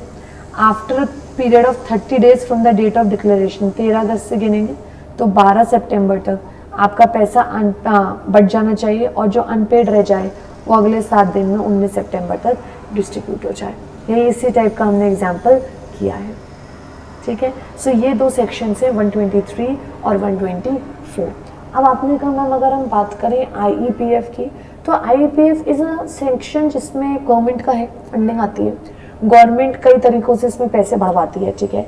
आपने सीजी ने, एसजी ने, लोकल अथॉरिटीज़ ने को डोनेशन दिया, कंट्रीब्यूशन किया, कोई प्रकार के यूनिवर्सिटीज़ वगैरह ने इन्हें दान दे दिया, इन्होंने खुद के इन्वेस्टमेंट्स करे हुए हैं। ऐसे ही जैसे 7 साल पुराने शेयर्स, उसका इंटरेस्ट, डिविडेंड सब आ गया।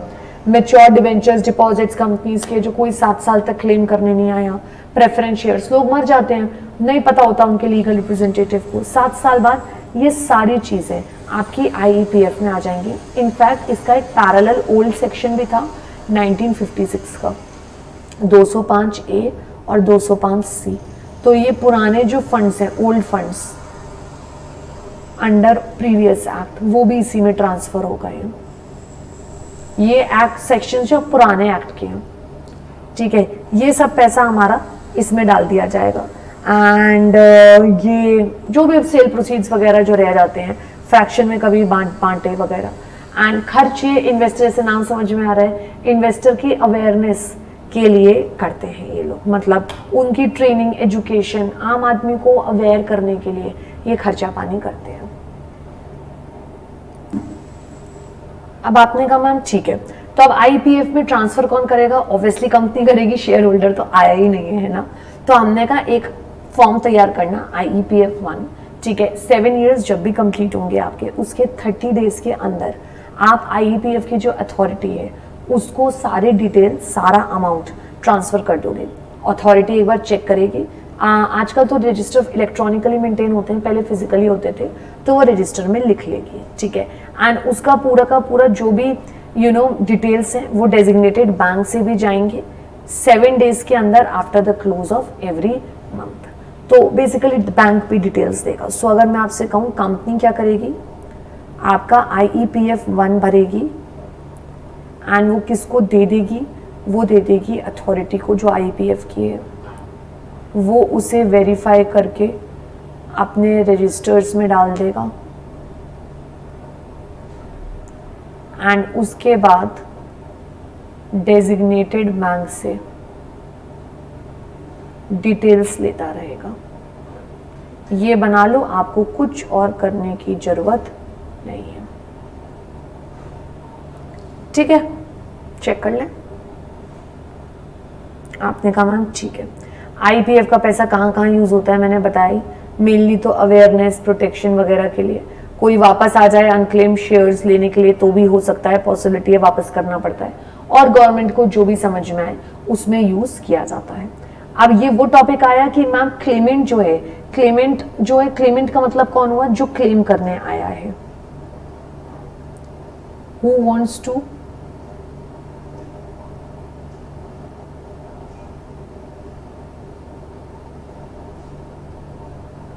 क्लेम अपने बाबूजी के शेयर्स, ठीक है।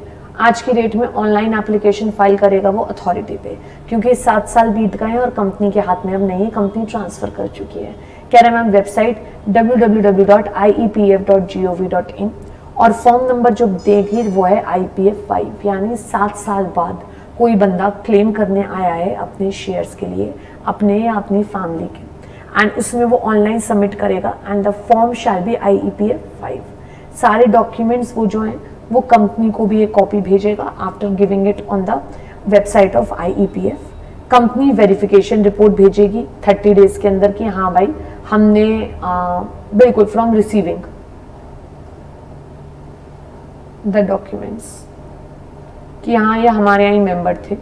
अथॉरिटी उसके बाद सारा पैसा वगैरह जो भी बनता है शेयर्स वगैरह रिफंड कर देगी एंड सारा ये काम विद इन 60 डेज कायदे से हो जाएगा। सो सबसे पहले हमने IPF 5 पढ़ा ऑनलाइन, हमने कंपनी को भी लेटर लिखा, साथ में रिटन ऑफलाइन। कंपनी ने वेरीफाई किया हमें 30 डेज के अंदर, हम वापस IEPF पे गए उस वेरिफिकेशन के संग, और 60 डेज के अंदर जब भी पहुंचे कहीं ना कहीं हमें सारा शेयर, सब डिविडेंड वगैरह वापस मिलेगा। ये इम्पॉर्टेंट टॉपिक, पनिशमेंट कितना है। अगर आपने डिविडेंड टाइम पे यानी 30 डेज में नहीं बांटा तो अच्छा खासा पनिशमेंट है आपके ऊपर, ठीक है। 3 पनिशमेंट है, 2 साल की बेटा, एक तो जेल है, ठीक है, डायरेक्टर्स वगैरह पे। आपने कहा ठीक है मैम, 1000 रुपये पर डे की पेनल्टी है, ठीक है, उन्हीं ऑफिसर्स पे, और कंपनी को 18% पर एनम के संग वो पैसा रिटर्न करना होगा। मतलब डिविडेंड देना होगा। तो पनिशमेंट कायदे से, ये सेक्शन 127 है, ठीक है, कायदे से 3 पनिशमेंट है। डायरेक्टर्स जो गलती करे हैं 2 साल का जेल है, 5,000 रुपये का फाइन है, 1,000 रुपये का, एंड आपका 18% पर एनम का इंटरेस्ट है, ठीक है। हाँ, अगर आप मान लो ये काम कर रहे हो 5, तो हम उसको डिफॉल्ट नहीं मानते हैं। कह रहे हैं मैम क्या हो गया, क्या कारण है, आपने because of operation of law ने आपको रोका है ना पेमेंट करने से, तो आपने पेमेंट नहीं किया है, ठीक है। नेक्स्ट, शेयर होल्डर ने कुछ डायरेक्शंस दिए थे कि ऐसे मोड से पे करना, और आप वैसे कर नहीं पा रहे हो, तो आपने शेयर होल्डर को एडजस्ट कर कम्युनिकेट कर दिया है, बता दिया है। नेक्स्ट, आपका कहीं ना कहीं लड़ाई चल रही है, डिस्प्यूट में है आपके शेयर्स वगैरह, आपने कहा मैम ठीक है कुछ लड़ाई हो गई है, ठीक है, एंड या फिर लॉफुली एडजस्ट कर दिए हैं आपके कॉल्स इन एरियर में, या फिर एनी अदर रीजन। अगर ऐसी 5 चीजें हुई हैं तो कोई प्रॉब्लम नहीं है बेटा, हम डिविडेंड को माफ मतलब लाइक कर देंगे। मतलब बेसिकली मैं आपको समझाऊं, देखो ठहर, मैं एक समरी टाइप की बना देती हूँ यहाँ पे, राइट। सेक्शन 127 कायदे से तो बेटा देखो 3 पनिशमेंट है, ठीक है, 2 साल की जेल है, 1,000 रुपये का फाइन है पर डे, और कंपनी पर 18% पर एनम का इंटरेस्ट है। हाउएवर एक्सेप्शंस क्या हैं, 5 एक्सेप्शंस हैं जब ये सज़ा नहीं मिलेगी। फर्स्ट, आपने बाय ऑपरेशन ऑफ लॉ नहीं भेजा, शेयर होल्डर ने कोई मेथड बताया था, आप उस मेथड से भेज नहीं पा रहे, आपने इस बारे में उसे कम्युनिकेट कर दिया है बहुत अच्छे से, आपने लॉफुली उसके पैसे एडजस्ट करे हैं। डेटर के रूप में कभी एडजस्टमेंट नहीं होता, सिर्फ और सिर्फ आपके कॉल्स इन एरिया में एडजस्टमेंट्स होते हैं, ठीक है। नेक्स्ट, डिस्प्यूट में पड़े हुए हैं, लड़ाई चल रही है भाइयों में, और एनी अदर रीजन, ठीक है। ये 5 है सेक्शन 127, मतलब बेसिकली 127 ये है आपका, राइट, दैट्स इट। इस चैप्टर में ज़्यादा कुछ है नहीं, छोटा सा चैप्टर है, अच्छे से करिएगा और डीपीपी साथ में ज़रूर करिएगा। Keep doing well, all the best for this. मैं अगला टॉपिक जो स्टार्ट कर रही हूँ that is accounts and audit, ठीक है, सेक्रेटेरियल ऑडिट आएगा। ऑलराइट, सो नया चैप्टर स्टार्ट करें, कह रहे मैम बिल्कुल करो, हमें डिविडेंड में मजा आया है, 5 सेक्शंस हमने करे हैं डिविडेंड में। आपने कहा मैम यस, 123, 124, 125, 126 एंड 127। हमने सबसे पहले बात करी what you mean by the word dividend, किस में से बढ़ता है। ये आपके 2 टाइप के होते हैं, प्रेफरेंस और इक्विटी। फिर ये 2 टाइप के होते हैं, इंटरिम और फाइनल। जो एजीएम में अनाउंस हो वो फाइनल, जो बिटवीन 2 एजीएम्स अनाउंस हो वो इंटरिम। करंट ईयर के प्रॉफिट्स में से आपका जो बढ़ता है दैट्स इंटरिम। जिस साल का हम बांट रहे हैं उस साल से बढ़ता है आपका कहीं ना कहीं final dividend. Then we also did कितने दिनों का खेल, रूल 3, 10% आप मैक्सिमम विड्रॉ कर सकते हो बट 15% बचना चाहिए, वो वाली बात, राइट। ये सारे करते हुए हम लास्ट में पनिशमेंट्स करके आए, वेयर वी डिड 18% का पनिशमेंट, 2 साल की जेल और 1,000 रुपए का पेनल्टी। आपने कहा जी मैम आज आप क्या कराने वाले हो। देखो यार, आज हम ना थोड़ा स्मार्टली पढ़ने वाले हैं, अंडरस्टैंड करिएगा। हमारे पास सेक्शन अगर कायदे से देखा जाए तो करने के लिए है 128 से 137 जो है अकाउंट्स, ठीक है। 138 बीच में एक इंटरनल ऑडिटर, ये मैं कराऊंगी, and then we have 139 to 148, ये है स्टैच्यूटरी ऑडिट, और 148 रादर कॉस्ट ऑडिट का सेक्शन है, ठीक है। अब एक बात समझना बेटा, स्टैच्यूटरी ऑडिट या कॉस्ट ऑडिट सीएस के लिए तो बेकार है। कह रहे हाँ मैम, स्टैच्यूटरी ऑडिट तो सीए करता है और कॉस्ट ऑडिट आपका कॉस्ट अकाउंटेंट करता है, तो आप मुझे बताओ आप इसे करके डिटेल में करोगे क्या। कह रहे मैम एग्जाम में क्वेश्चन नहीं आता। वो लोग भी लॉजिकल हैं और वो लोग इस चैप्टर में से जो छांट के टॉपिक देते हैं वो आपके मतलब का है सेक्रेटेरियल ऑडिटर। चाहे आप सीए का पेपर उठा लो, सीए वाले अपना सवाल पूछते हैं, सीएस वाले अपना सवाल पूछते हैं, and so on and fourth. तो आप मत परेशान होना इन सेक्शंस के लिए, ठीक है। इसे हम एक बार को चाहें तो स्किप कर सकते हैं, बट हमें एग्जाम के हिसाब से ये जरूर से करना है। एंड सेक्रेटेरियल ऑडिट में तो आप ये मान के चलिए आए दिन क्वेश्चन आता है, ठीक है। सो हमें ये अच्छे से करना है। आपने कहा मैम ठीक है, सो हम 128 ऑनवर्ड स्टार्ट करेंगे। 127 तो अभी अभी हमने डिविडेंड वाला टॉपिक कंप्लीट किया है, राइट।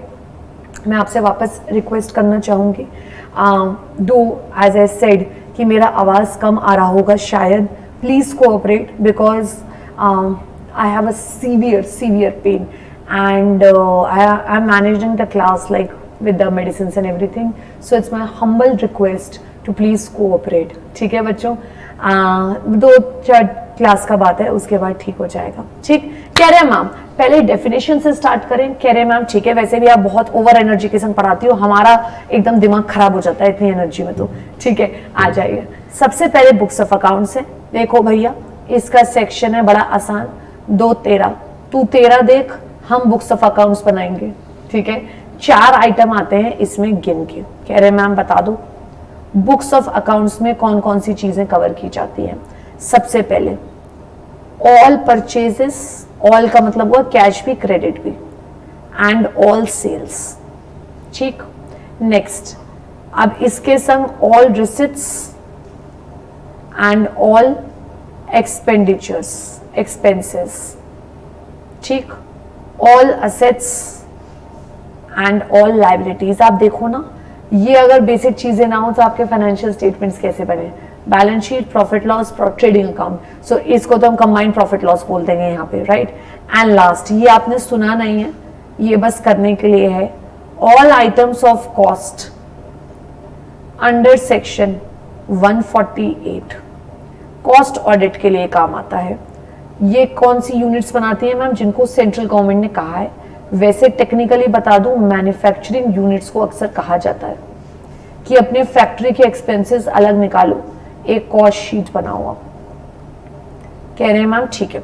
तो टोटल अगर मैं बात करूं कितने आइटम्स आते हैं सेक्शन 213 में, 4 आइटम्स आते हैं, याद करना आसान, 1 + 3 4, ठीक है। 4 आइटम्स आते हैं, all purchases and all sales, all items of cost under section 148, all assets and all liabilities, and all purchases and all expenses।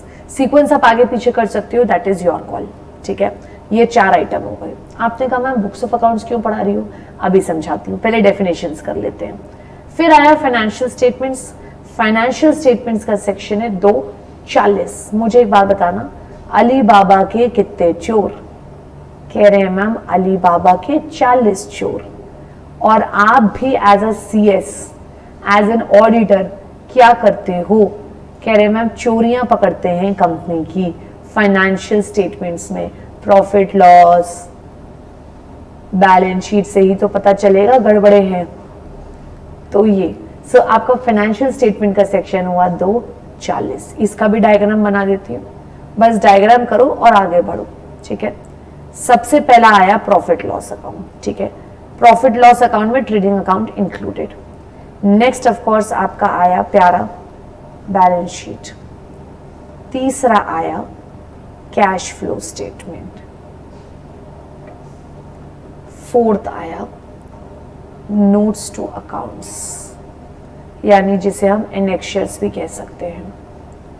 और लास्ट आया जिसका आपको कुछ बहुत करना नहीं है, statement of changes.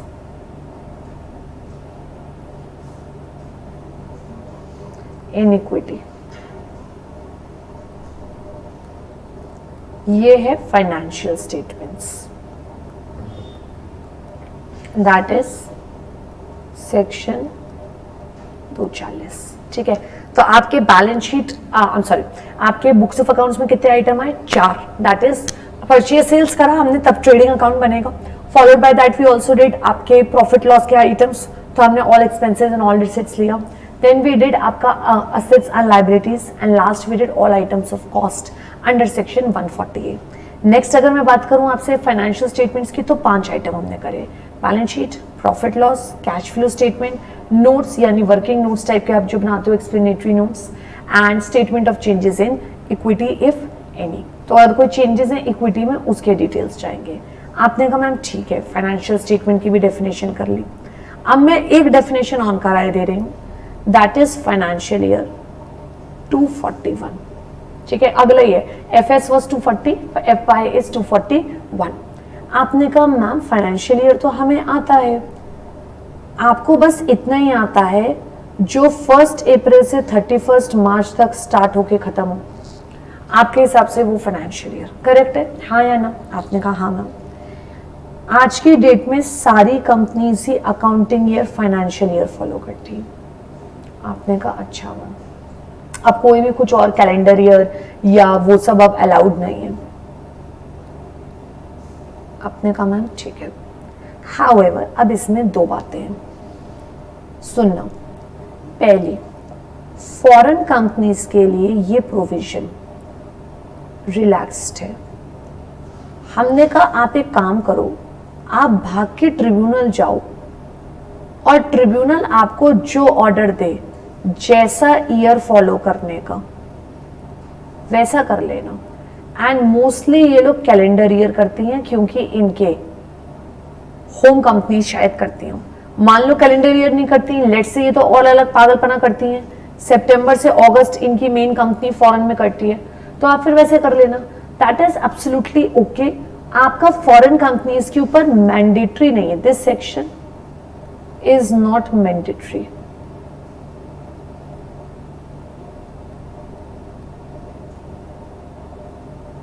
For foreign companies, ठीक है, राइट। एंड लास्ट अगर मैं आपसे बात करूं, जो कंपनीज नई इनकॉर्पोरेट होती हैं, जो 2013 आफ्टर 2013 के बाद इनकॉर्पोरेट होती हैं, ठीक है, हमने इनके संग दो बातें करी हुई हैं, समझिएगा प्लीज समझिएगा। कह रहे हैं मैम क्या, अगर आपकी कंपनी इनकॉर्पोरेट होती है ऑन और बिफोर 31 दिसंबर, मैं इसको ना एक और वर्ड्स के संग लिख रही हूं, घबराना नहीं, सिंपल हो जाएगा इससे। अगर आपकी कंपनी इनकॉर्पोरेट हुई है 1 अप्रैल से 31 दिसंबर के बीच में, ठीक, आप अपना फर्स्ट अकाउंटिंग ईयर क्लोज करोगे on 31 March of same financial year. But मान लो आपकी कंपनी इनकॉर्पोरेट हुई है आफ्टर 31 दिसंबर, यानी तो बोले तो लास्ट क्वार्टर में, यानी 1 जनवरी से 31 मार्च के बीच में, तो आप अपना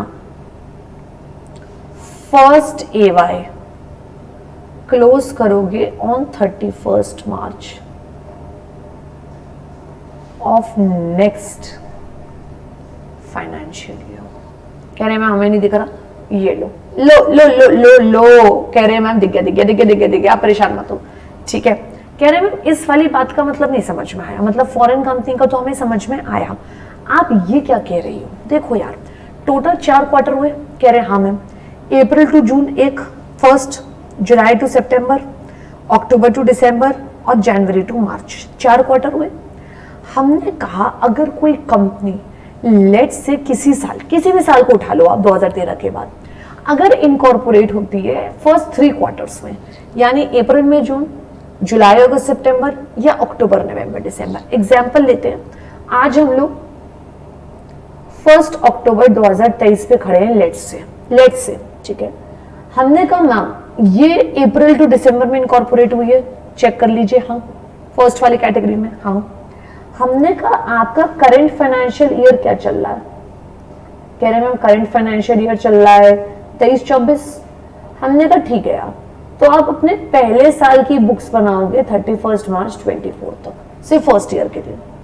मैम मान लो अगर यही कंपनी लास्ट क्वार्टर में इनकॉर्पोरेट होती, एग्जाम्पल समझना, ये कंपनी इनकॉर्पोरेट होती 1 फरवरी 24 को, तो यार आप सोच के देखो, फरवरी से 31 मार्च सिर्फ 2 महीने हैं, 2 महीने में क्या खाया पिया और उसको ना अकाउंट्स बनाने के लिए बना दिया।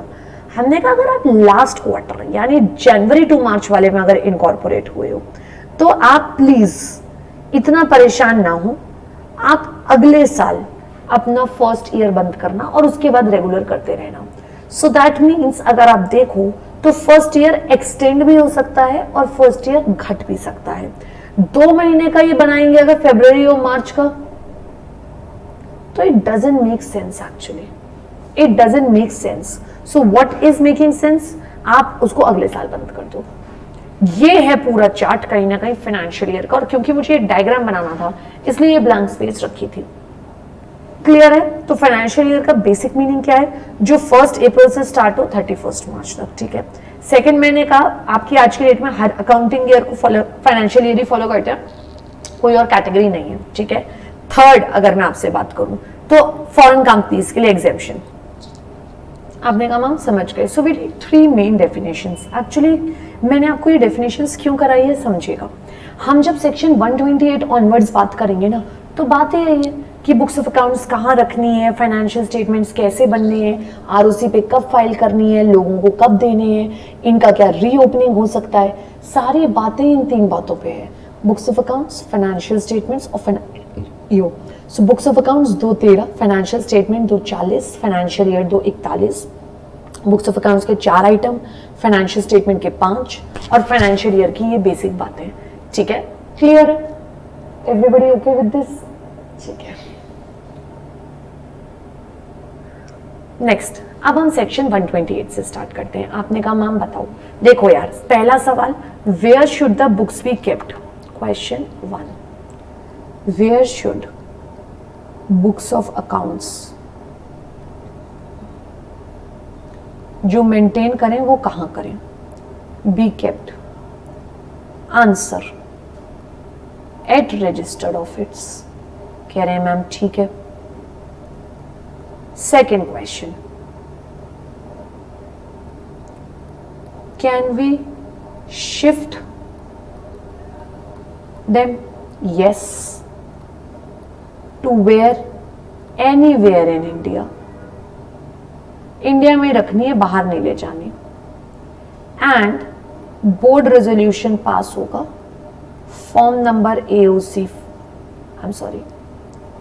5 एंड 7 डेज के अंदर ये करने के आपको ROC को बताना होगा, ठीक है। आपने कहा मैम ठीक है, तो मतलब कहीं भी ले जा सकते हैं? यस, इंडिया में कहीं पर भी, कोई प्रॉब्लम नहीं है।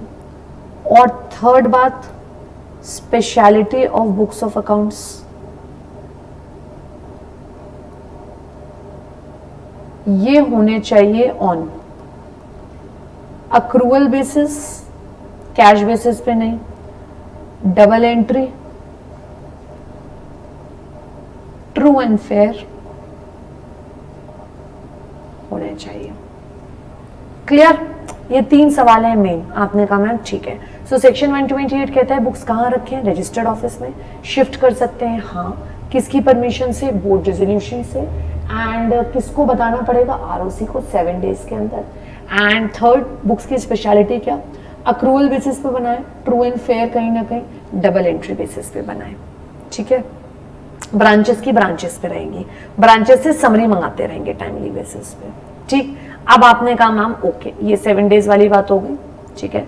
फॉर्म मैंने बता दिया AOC 5, BOD चाहे तो डिसाइड कर सकते हैं। कह रहे हैं ma'am any share holders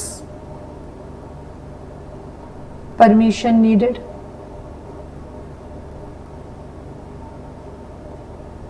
no, because they cannot access, वो वैसे भी इसका एक्सेस नहीं कर सकते। Cannot access books of accounts, ठीक है। अब अगला सवाल, मैम कितने सालों के लिए रखी जाएंगी बुक्स, मेंटेन की जाएंगी? बुक्स शैल बी मेंटेन्ड, ये MCQ के हिसाब से इंपॉर्टेंट है। Books shall be maintained for 8 years consecutive years, और अगर CG कहे तो CG के हिसाब से और जो भी टाइम होगा। सो 8 साल तो मेंटेन करनी है। लाइक लेट से 23-24 की जो बुक्स होंगी वो 24-25, 25-26, 26-27 ऐसे करके 8 साल मेंटेन रहेंगी। फाइनेंशियल स्टेटमेंट्स भी 8 साल ही मेंटेन रहते हैं और बुक्स ऑफ अकाउंट्स भी आपकी 8 साल ही मेंटेन रहती हैं, ठीक है, टॉपिक्स आसान है, 7 दिन, और हाँ एमसीक्यू के हिसाब से इंपॉर्टेंट है, राइट। ब्रांच ऑफिसेस कहाँ रखेंगे, ब्रांच पे रखेंगे, और समरी भेजते रहेंगे पीरियडिकली मेन हेड ऑफिस पर। कह रहे हैं मैम पीरियडिकली नॉर्मली कितना होता है, 3 months नॉर्मली।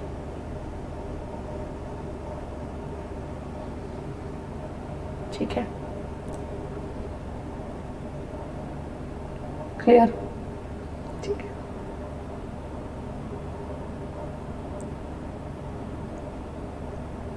नेक्स्ट, आज के ज़माने में तो आप क्या मैम इलेक्ट्रॉनिक फॉर्म में मेंटेन कर सकते हैं, व्हाई नॉट, किसने मना किया है जी, ये देखो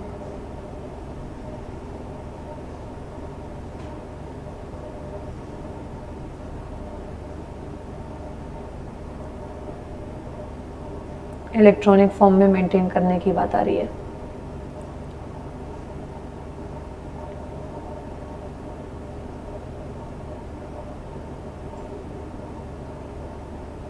ठीक, तो मेंटेन कर सकते हैं, कोई प्रॉब्लम नहीं है।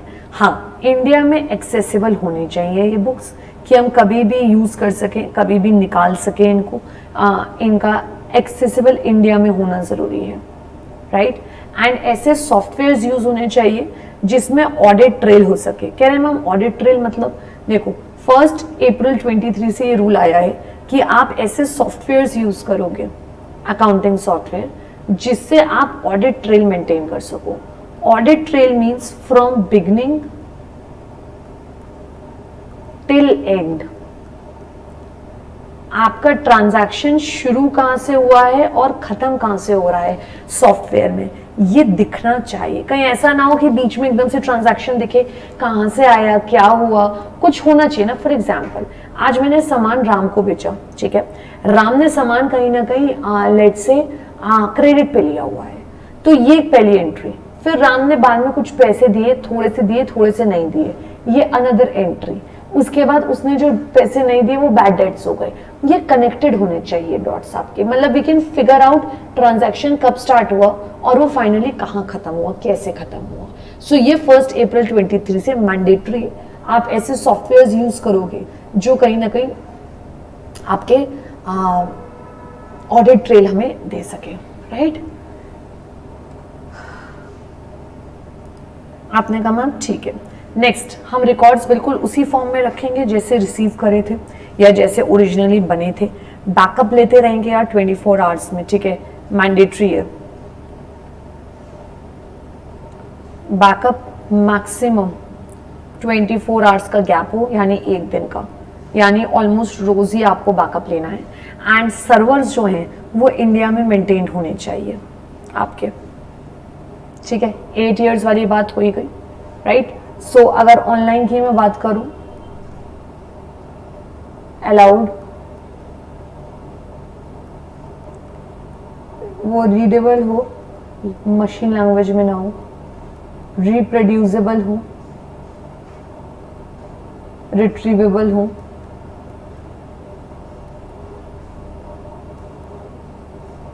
सर्वर जो हैं वो फिजिकली इंडिया में होने चाहिए, आपका backup 24 hours and as it is होने चाहिए, जैसे लिए थे वैसे ही मेंटेन। आरओसी को ऑफ कोर्स ऑनलाइन के बारे में इंफॉर्म करेंगे साल में एक बार।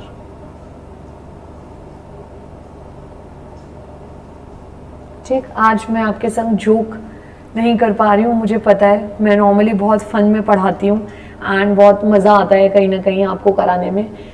आज इतनी तकलीफ है यार कि क्लास बस हो रही है किसी तरीके से। आई डू नॉट वांट कि आपकी क्लास मिस हो, so that is why I am sorry यार। मैं आज उस मूड में नहीं हूँ कहीं ना कहीं, एंड क्यों छुपाऊँ, ठीक है। हम सब टीचर्स आपके लिए ही काम करते हैं एंड आप हो तो हम हैं, ठीक है। सो अगर थोड़ा सा कभी ऐसा हो गया है तो एडजस्ट करिएगा। आपको मैं वही समझाने की कोशिश कर रही हूँ कि ठीक है यार, बीमारी लगी रहती है, चीज़ें चलती हैं, हमें करते जाना है, जब तक बिल्कुल गिर ना जाए तब तक हमें अपनी तरफ से पूरी कोशिश करनी है, ठीक है। So yeah, that kind of thing. I'm sorry, I am even not feeling great that मेरे को एकदम आपके संग में जोक नहीं कर पा रही हूँ. लाइक मजा आता है आपको तंग करने में. कह रहे हैं आपके ही ये जोक है मैम, जिसने कहीं ना कहीं आपको ऐसा कर दिया है. ठीक है, मान ली मैंने आपकी बात. राइट, नेक्स्ट, कौन मैनेज करेगा, बनाएगा कौन, ये मेंटेन कौन करेगा बुक्स ऑफ अकाउंट्स 128 में? इट इज एमडी करेगा या तो, ठीक है, कोई होल टाइम डायरेक्टर करेगा, कंपनी का चीफ फाइनेंशियल ऑफिसर करेगा, या एनी अदर पर्सन जो भी ऑथराइज्ड बाय बीओडी है वो कर सकते हैं. सो ये 4 कैटेगरी के लोग हैं, एमडी, आपका WTD, CFO या any other person. Right, penalty है अगर आपने ढंग से मेंटेन नहीं करी तो 50,000 से लेके ₹5 लाख की. Right, everybody okay with this? कह रहे हैं मैम, ठीक है. यहाँ आपका 128 खत्म होता है. अगर मैं आपसे कुछ क्विक बातें करना चाहूँ तो कर सकती हूँ क्या? कह रहे हैं मैम बिल्कुल कर सकते हो, आपने पूछी हम बताएंगे. देन आपको मेंटेन रजिस्टर्ड ऑफिस में करनी है, चेंज कर सकते हो विद इन, जब भी चाहो 7 डेज आरओसी को इन्फॉर्म कर देना AOC 5 में. ऑनलाइन मेंटेन, ऑफलाइन मेंटेन, कोई दिक्कत नहीं है. बैकअप 24 आवर्स में 8 ईयर्स के लिए रखेंगे, और अगर CG कहे तो ज़्यादा के लिए भी रख सकते हैं. ये हो गया हमारा सेक्शन 128. राइट, लोग कौन मैनेज करेंगे आपको समझ में आया? WTD एंड ये CFO, MD, सब लोग. नेक्स्ट, फाइनेंशियल स्टेटमेंट्स की अगर मैं बात करूं, दैट इज सेक्शन 129. ऑब्वियसली बात समझना बेटा, बुक्स ऑफ अकाउंट्स के बाद जो बनता है वो है फाइनेंशियल स्टेटमेंट्स. कह रहे हैं मैम किसके हिसाब से बनता है? एक तो AS फॉलो करने हैं अंडर सेक्शन 133, दूसरा शेड्यूल 3 फॉलो करना है, और तीसरा कोई अदर अगर कुछ रूल्स हुए तो वो भी आपको फॉलो करना है. आपने कहा मैम ठीक है. सो अब देखो, शेड्यूल 3 सेक्शन 133, हाँ, insurance company, banking companies, electricity companies पे ये सेक्शन एप्लीकेबल नहीं है, उनके अपने अलग रूल्स हैं. क्योंकि है ना, हमने एक शॉर्टकट किया था फर्स्ट लेक्चर में, बिग्स बोले तो banking, insurance, generation of electricity and special acts. तो इनके में कहीं ना कहीं हमने कहा कि कोई समस्या नहीं है, आप आराम से कर सकते हो, अपना अलग फॉलो, हमारा मत फॉलो करो. एंड एक बहुत इंपॉर्टेंट बात बेटा, फाइनेंशियल स्टेटमेंट्स का ना ऑडिट होना मैंडेटरी है, एंड इनको फिर ऑडिटेड फाइनेंशियल स्टेटमेंट्स को AGM में प्रेजेंट करना बहुत मैंडेटरी है. बुक्स ऑफ अकाउंट्स मैंने आपसे कहा शेयर होल्डर्स का अधिकार नहीं है. जो अधिकार है वो है final accounts, that is balance sheet, that is profit loss, that is cash flow statement. And वो भी ऐसा नहीं अद्धा पद्धा नहीं, उसको बकायदा चार्टर्ड अकाउंटेंट CA उसको ऑडिट करेगा, एंड उसको कहीं ना कहीं एनुअल जनरल मीटिंग में प्रेजेंट किया जाएगा. फिर शेयर होल्डर्स भी OR करके उसको अप्रूव करेंगे. So there are lot of things involve. Financial statement बड़ी चीज है, एंड सबसे पहले तो जो नजर में जाती है लोगों के वो फाइनेंशियल स्टेटमेंट्स ही होते हैं बेटा. मतलब आदमी जो आसानी से पढ़ सके, देख सके, वो फाइनेंशियल स्टेटमेंट्स है. तो आपने कहा मैम ठीक है, सेक्शन 129 की बात हो रही है, शेड्यूल 3 फॉलो होगा, AS 133 सेक्शन के हिसाब से फॉलो होंगे, कोई और अगर रूल्स हैं तो वो फॉलो होंगे. बिग्स इन्हें फॉलो नहीं करती, that's banking, insurance, electricity, generation and special acts, and कहीं ना कहीं AGM में प्रेजेंट किया जाएगा. आपने कहा मैम ठीक है, बिल्कुल ठीक है. अगेन सेम लोग हैं, मस्त याद हो जाएगा आपको कंप्लायंस के लिए, MD, whole time director, CFO and any other authorised person. कह रहे हैं मैम यानी पीपल हु मैनेज सेक्शन 128 को, सेम पीपल मैनेज सेक्शन 129 को भी. ठीक है, क्लियर? आपने कहा मैम बिल्कुल क्लियर है जी. कंसोलिडेटेड फाइनेंशियल स्टेटमेंट्स, ये सुनिएगा यार, अगर होल्डिंग कंपनी सब्सिडरी वाला रिलेशनशिप, साथ में एसोसिएट भी हों शायद, सेक्शन बता सकते हो? कह रहे हैं क्यों नहीं मैम, 246, 287 एंड 26. तो ये लोग ना बेटा हर कंपनी इसमें 2 टाइप के स्टेटमेंट्स बनाएगी. एक बनाएगी स्टैंड अलोन स्टैंड अलोन का मतलब हुआ अपने खुद के सिर्फ, और दूसरा करेगी कंसोलिडेटेड। आपने कहा मैम कंसोलिडेटेड सबको करके दिखाना होगा, हाँ इसमें कुछ एक्सेप्शंस हैं, वो मैं अभी आपको बताती हूँ, राइट। एसोसिएट में जॉइंट वेंचर तो है ही, तो इन्हें कंबाइन करने होंगे नॉर्मली कंसोलिडेट, और इनका जो फॉर्म नंबर होगा वो है AOC 1 एंड AOC 4, ठीक। मैंडेटरी है कब वो करना, कंसोलिडेट करना,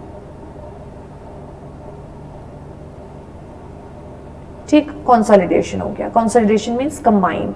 like for example let's say ये बैलेंस शीट है, तो इसमें होल्डिंग सब्सिडरी सबके खाते बनेंगे, यहाँ पे होल्डिंग सब्सिडरी इस तरीके से कंबाइन दिखाना होगा। सो स्टैंड अलोन भी बनेगा एंड कंबाइन भी बनेगा, करेक्ट है, okay. Next manner of consolidation की अगर हम बात करें तो सभी लोग जो, ये बेसिकली मैनर क्या है मैं आपको बताऊं, इस सेक्शन का नाम आप ये भी लिख सकते हो। अगर मैं ये हटा दूं ना,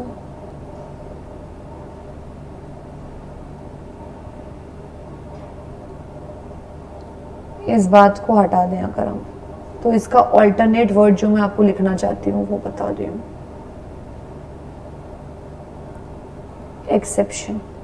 किसे नहीं वो करना है, फर्स्ट वो या तो होली ओन सब्सिडरी है, ठीक है, या फिर पार्टली ओन सब्सिडरी है। पार्टली ओन सब्सिडरी का मतलब 100% शेयर्स होल्डिंग पे नहीं है, तो ऐसे केस में बाकी सारे मेंबर्स की, ठीक है, आप बकायदा जो नॉर्मली वोट भी नहीं करते उनकी रिटन परमिशन ले लो कि हम कंसोलिडेशन नहीं करेंगे, and they should give a written permission that they have no problem of the same, they should not be objecting. Second, ये listed नहीं होने चाहिए, not listed. And third, या तो आपकी इंटरमीडिएट होल्डिंग यानी जस्ट पहले वाली होल्डिंग, या जो मेन होल्डिंग है सबसे बड़ी वाली होल्डिंग, ये कहीं ना कहीं कंसोलिडेशन कर रहे हो। बेसिकली अगर मैं आपको बोलूं, लेट से ऐसे कंपनीज हैं, ठीक है, सब्सिडरी के नीचे सब्सिडरी, राइट, तो अगर मैं आपसे कह रही हूँ ये जो S2 है ना, ये कंसोलिडेशन नहीं करना चाहती, तो अगर ये कंसोलिडेशन नहीं करना चाहती है तो सबसे पहले तो अपने मेंबर से रिटन में ले ले कि भैया हम नहीं कर रहे कंसोलिडेशन। दूसरा, ये लिस्टेड ना हो, और तीसरा इसकी या तो इमीडिएट होल्डिंग ये या इसकी इमीडिएट होल्डिंग ये, लाइक S1 या H, कंसोलिडेशन कर रही हूं। कोई तो करेगा ही सीरीज में, ऐसे तो नहीं ना कि कोई नहीं करेगा। हम तो ये एग्जाम्पशन दे रहे हैं कि जो एक कर रही है लेट से होल्डिंग, तो उसकी सब्सिडरी अगर ना करें तो चल जाएगा। तो तीन बातें देखना, फर्स्ट उसके मेंबर्स रिटन कंसेंट दें, सेकंड लिस्टेड ना हो, ना इन इंडिया ना आउटसाइड इंडिया वो कंपनी, एंड थर्ड आपकी ना लिस्टेड हो ना होने वाली हो, एंड थर्ड आपकी इंटरमीडिएट या आपकी अल्टीमेट होल्डिंग ने कम से कम कंसोलिडेशन कर लिया। तीन ही बातें हैं, 1 2 3। कह रहे मैम इंपॉर्टेंट है, इंपॉर्टेंट नहीं है, चुड़ैल टॉपिक है, इंपॉर्टेंट का भी इंपॉर्टेंट, ठीक है, कर लीजिएगा इसे। जहां बना दूं चार चुड़ैल, समझ जाना जे इंपॉर्टेंट है, राइट। ये बातें थी आपकी फाइनेंशियल स्टेटमेंट्स के बारे में। किसके बारे में? Financial statements. अब आते हैं अपन बिल्कुल अलग टाइप के सेक्शन पे, दैट इज 130 एंड 131। जैसे 128 और 129 साथ में था, वैसे 131 साथ में, ठीक है। क्या हो रहा है, बुक्स बंद हो गई हैं, पुरानी सालों की बुक्स खोलना चाह रहे हैं। कह रहे हैं मैम क्या करना चाह रहे हैं, हम पुराने सालों की बुक्स ऑफ अकाउंट्स रीओपन कर रहे हैं या फाइनेंशियल स्टेटमेंट्स रीकास्ट कर रहे हैं। कह रहे हैं मैम ठीक है, और ऐसा क्यों हो रहा है, किसने कहा है करने के लिए? बड़ी अथॉरिटीज ने। एक्चुअली हमें ना दो चीजों की स्मेल आ रही है शायद। कह रहे हैं मैम क्या क्या, पहले मैं 130 डिस्कस करती हूँ, ठीक है।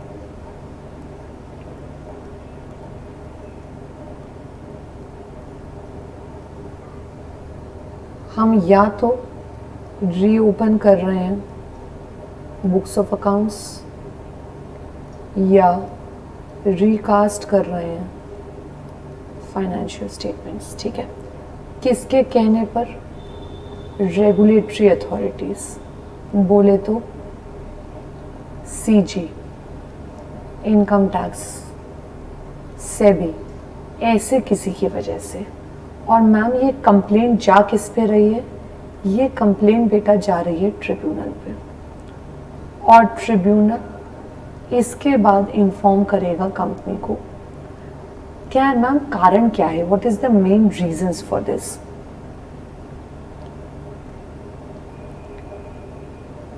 मेन रीजन है, कारण है मिसमैनेजमेंट, या इन्हें लग रहा है कुछ फ्रॉड टाइप का। कह रहे हैं मैम कितने साल की बुक्स खोल सकते हैं? कितने की मेंटेन करी थी आप बताना, कितने की मेंटेन करी थी? कह रहे मैम 8 साल की। 8 साल की या उससे ज़्यादा की अगर मोर मेंटेन्ड है तो फिर वो भी खोल सकती है। और फिर जो भी ऑर्डर होगा वो आप तो हमेशा से ही जानते हो, ट्रिब्यूनल का ऑर्डर फाइनल एंड बाइंडिंग होता है। ठीक है, क्लियर है अपने को? कह रहे हैं मैम ठीक है, यानी बुक्स रीओपन हो रही हैं या फाइनेंशियल स्टेटमेंट्स रिकास्ट हो रहे हैं, या किसके कहने पर? सेबी के, सीजी के, किसी के कहने पर। और इसके लिए पहले आपको कंप्लेन जो है वो ट्रिब्यूनल पे देनी है। ठीक, फ्रॉड या मिसमैनेजमेंट जैसी बात है, आप देख लो।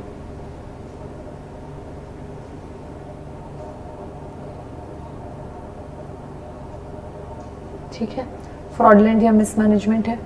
एंड इसके बाद ट्रिब्यूनल को पता चल गया है, एंड ट्रिब्यूनल बाकी लोगों से भी पूछेगा, बाकी रेगुलेटरी अथॉरिटी से भी। एंड ट्रिब्यूनल का ऑर्डर कैसा होता है? फाइनल, 8 ईयर्स की खुलेगी। Simple section. आपने कहा मैम ठीक है, तो मैम आप तो कह रहे थे 131 इससे रिलेटेड है। 131 हो रहा है, यहाँ ऊपर लिख के दे रही हूँ, at the request of the company. Company की रिक्वेस्ट पर आपका ये खुल रहा है, एंड इसमें फ्रॉड वगैरह नहीं है, इसमें कुछ एरर हो गई है, या तो 129 फाइनेंशियल स्टेटमेंट्स में या 134 बोर्ड रिपोर्ट में हमारे कुछ कमी रह गई है, कुछ एरर हो गई है। तो आप एनी 3 प्रीसीडिंग फाइनेंशियल ईयर्स के, पिछले कोई भी 3 साल के उठा के, 3 सिर्फ 8 नहीं, 3 साल के, इन 1 फाइनेंशियल ईयर आप लास्ट 3 इयर्स का रीओपन कर सकते हो। ठीक है, आपने कहा मैम ठीक है, and once in a financial year. Of course कुछ करेक्शंस हैं, कुछ कंप्लायंसेस हैं जो रह गए हैं, और कुछ और उससे रिलेटेड बातें हैं। तो इस बार जो रिक्वेस्ट करी है ट्रिब्यूनल पे, वो किसने करी है? Who has requested? Company. Tribunal बाकी रेगुलेटरी अथॉरिटी से पूछ तो लेगी एक बार, और उन्हें अगर कोई दिक्कत नहीं है तो करने देगी। मैक्सिमम कितने साल का बेटा? 3 इयर्स का। ठीक है, दिस इज 131 सॉर्टेड। सो 130 किसके कहने पे? अथॉरिटीज के। 131 किसके कहने पे? आपके कंपनी के। 130 में आप फाइनेंशियल स्टेटमेंट, बोर्ड या बुक्स ऑफ अकाउंट्स कुछ भी खोल सकते हो। यहाँ पे 131 में सिर्फ फाइनेंशियल स्टेटमेंट या बोर्ड रिपोर्ट को रिवाइज किया जाएगा। वहाँ फ्रॉड है, यहाँ फ्रॉड नहीं है, यहाँ कुछ एरर रह गई है, ओमिशंस कमीशन टाइप के रह गए हैं। ठीक, नेक्स्ट 134 में फाइनेंशियल स्टेटमेंट्स कौन साइन करेगा?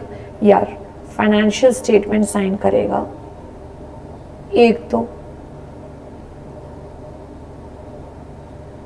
ये, इसको इस तरीके से बना देती हूँ।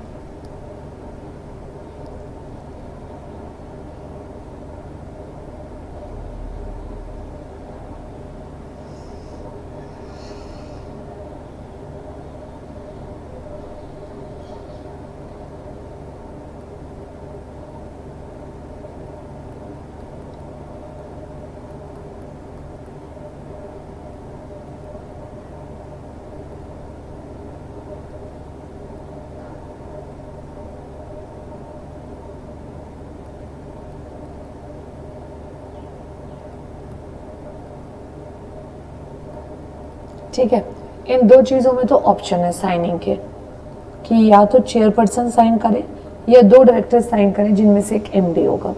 इसके अलावा हर हाल में सीईओ CFO एंड आपका CS इफ एनी, 4 लोग टोटल साइन करेंगे। तो चेयरपर्सन या 2 डायरेक्टर में से एक ऑप्शन है, एंड नेक्स्ट ऑप्शन है CEO, CFO एंड CS अगर है तो ये लोग भी साइन करेंगे। तो टोटल कैटेगरी 4 हो गई। ये 2 3 4 कैसे हुई? 1। ठीक, ये MCQ के हिसाब से कर लीजिएगा। ठीक है बच्चों, ठीक है।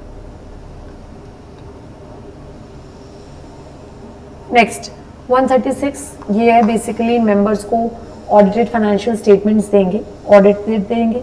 मीटिंग का नोटिस 21 दिन पहले जाता है, उसी के संग भेज देंगे 21 डेज पहले। अगर कोई कहता है नहीं हम तो कम में भी काम चला लेंगे, कम दिन में, तो उस कंपनी के 95% लोग अगर अग्री कर रहे हैं कि लेस डेज 21 से ठीक है तो चल जाएगा। ये जब आप जनरल मीटिंग का सेक्शन 101 पढ़ोगे ना, सेम पॉइंट है एज 101। ठीक, निधि कंपनी जिनके यहाँ जो निधि कंपनीज 1000 रुपए से फेस वैल्यू या 1% से कम की कैपिटल होल्ड करती हैं मेंबर्स, यानी ₹1000 फेस वैल्यू और 1% paid up, which ever is less, तो इनके लिए सफिशिएंट होगा। सिर्फ न्यूज़पेपर में निकाल दें, इन्हें घर भेजने की जरूरत नहीं है। छोटी कंपनी है यार, कहाँ तक लोगों को घर भेजेगी। ठीक है, तो 21 दिन पहले का आपका नोटिस जाएगा। लिस्टेड कंपनी को जो है उनको एक समरी बनानी होगी AOC 3 में, वो भेज देंगे 21 डेज पहले। डिटेल्ड भेजने की जरूरत नहीं है, ऑफिस में रख दो डिटेल्ड, पर डिटेल भेजने की जरूरत नहीं है।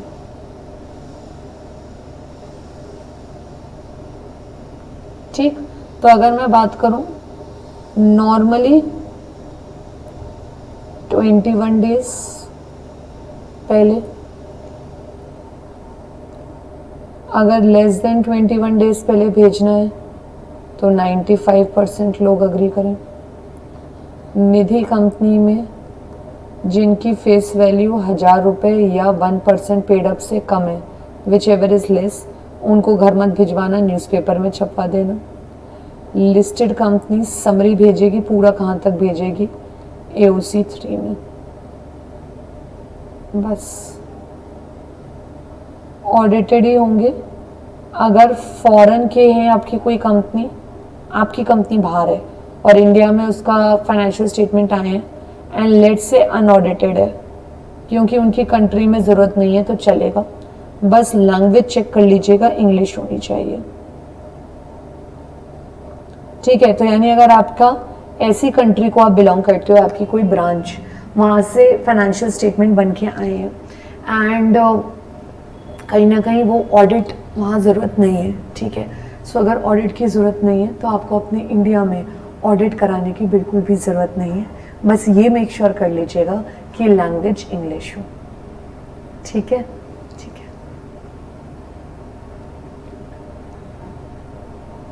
है। ये है ROC पे फाइलिंग। 137 सेक्शन में फाइनेंशियल स्टेटमेंट जो अडॉप्ट हो गए AGM में, वो 30 डेज के अंदर फाइल होंगे कायदे से। अगर AGM हुई नहीं तो आपकी जो भी लास्ट डेट थी AGM करने की, उसके 30 डेज के अंदर। अगर आपने AGM तो हुई पर आपके यहाँ अडॉप्ट नहीं हुई फाइनेंशियल स्टेटमेंट, तो अनअडॉप्टेड फाइल करोगे 30 डेज में, और जब अडॉप्ट हो जाए तो दोबारा फाइल करोगे। और मान लो AGM अडजर्न हो गई थी, यानी पोस्टपोन हो गई थी, तो वहाँ से 30 डेज गिनेंगे। हमेशा 30 डेज का ही टाइम रहेगा आपका। OPC में ये टाइम अलग है, MCQ के हिसाब से इम्पोर्टेंट है, क्योंकि OPC में जनरल मीटिंग तो होती नहीं है। तो 180 days from the end of the financial year, करीबन 30 सितंबर आएगा, वहाँ तक आपका करीबन वहाँ पे फाइल हो जाना चाहिए। फाइल सबको करने हैं फाइनेंशियल स्टेटमेंट्स। ठीक है, अगर AGM हुई है तो उसके 30 डेज के अंदर, नहीं हुई है तो लास्ट डे जब होनी चाहिए थी उसके 30 डेज, एडजर्न हुई है तो एडजर्न से 30 डेज, हुई पर अडॉप्ट नहीं हुए तो वो अनअडॉप्टेड 30 डेज में फाइल कर दो। जब बाद में अडॉप्ट होंगे तब आप दोबारा फाइल कर देना। ठीक, देन एक XBRL लैंग्वेज है मैं आपको बताऊं, it's a proper computer language, right. Extensible business reporting language कहलाती है ये। लिख देती हूँ मैं।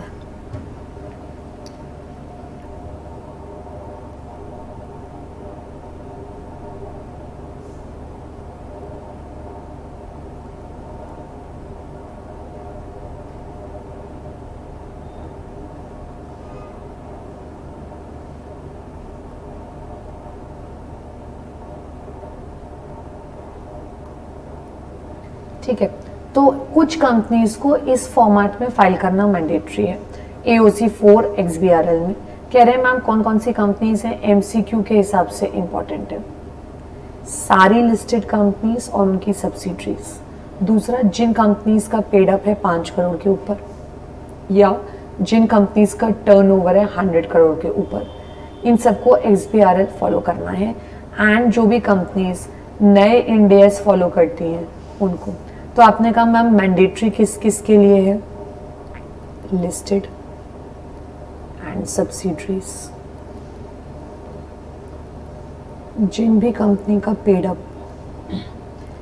5 करोड़ या 5 करोड़ से ज़्यादा है, टर्नओवर 100 करोड़ या 100 करोड़ से ज़्यादा है, एंड जो लोग भी इंडियन इंडेस जो से कहते हैं 2015 वाले में आते हैं, इन 4 कैटेगरीज को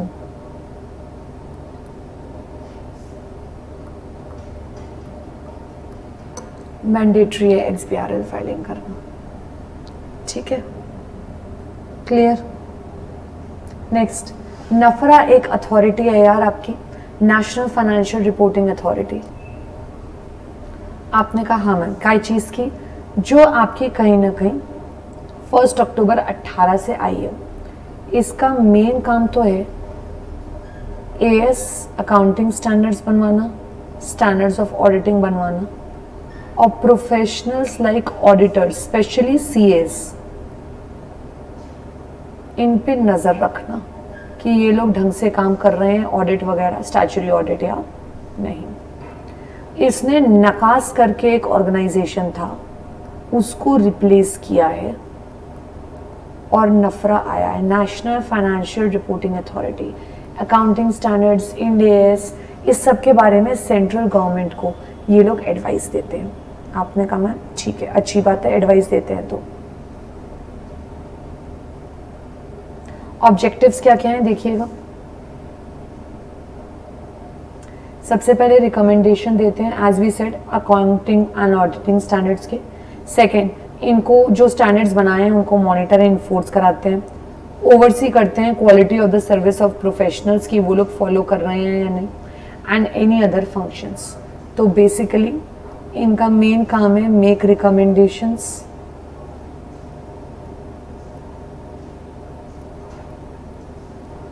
मॉनिटर एंड इन्फोर्स,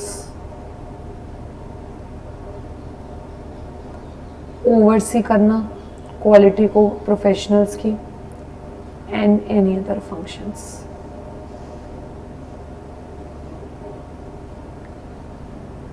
ठीक है। नेक्स्ट, कौन कौन है नफरा में। आपका एक चेयरपर्सन चाहिए जिसको ऑफ कोर्स एक्सपर्टीज हो अकाउंट्स में, ऑडिट में, लॉ में, फाइनेंस में, एंड टोटल 15 मेंबर्स होंगे जिसमें पार्ट टाइम और फुल टाइम मिला के होंगे। सो ओवरऑल 15 टाइप के लोग हो गए, एक चेयरपर्सन हो गया। एंड इसमें ऑब्वियसली हर डिवीजन में एक चेयरपर्सन और फुल टाइम मेंबर होगा, एंड इनकी इंडिपेंडेंस होनी चाहिए, यानी किसी भी फर्म वगैरह से रिलेटेड ना हो, एटलीस्ट चेयरपर्सन और फुल टाइम मेंबर्स। एंड ये कब तक ना हो, during the course and afterwards 2 साल तक। मेन हेडक्वार्टर दिल्ली में है इनका, एंड इनका audit CAG that is controller and auditor general of India करता है। सो इसमें टोटल लोगों की मैं अगर बात करूं तो चेयरपर्सन है, 15 लोग हैं, एक्सपर्टीज हैं, फुल टाइम पार्ट टाइम वाले हैं। फुल टाइम वाले और चेयरपर्सन को मेक श्योर करना है कि वो during the course and afterwards 2 साल तक कहीं काम ना करें as a firm, partnership firm, यही सब कामों से रिलेटेड।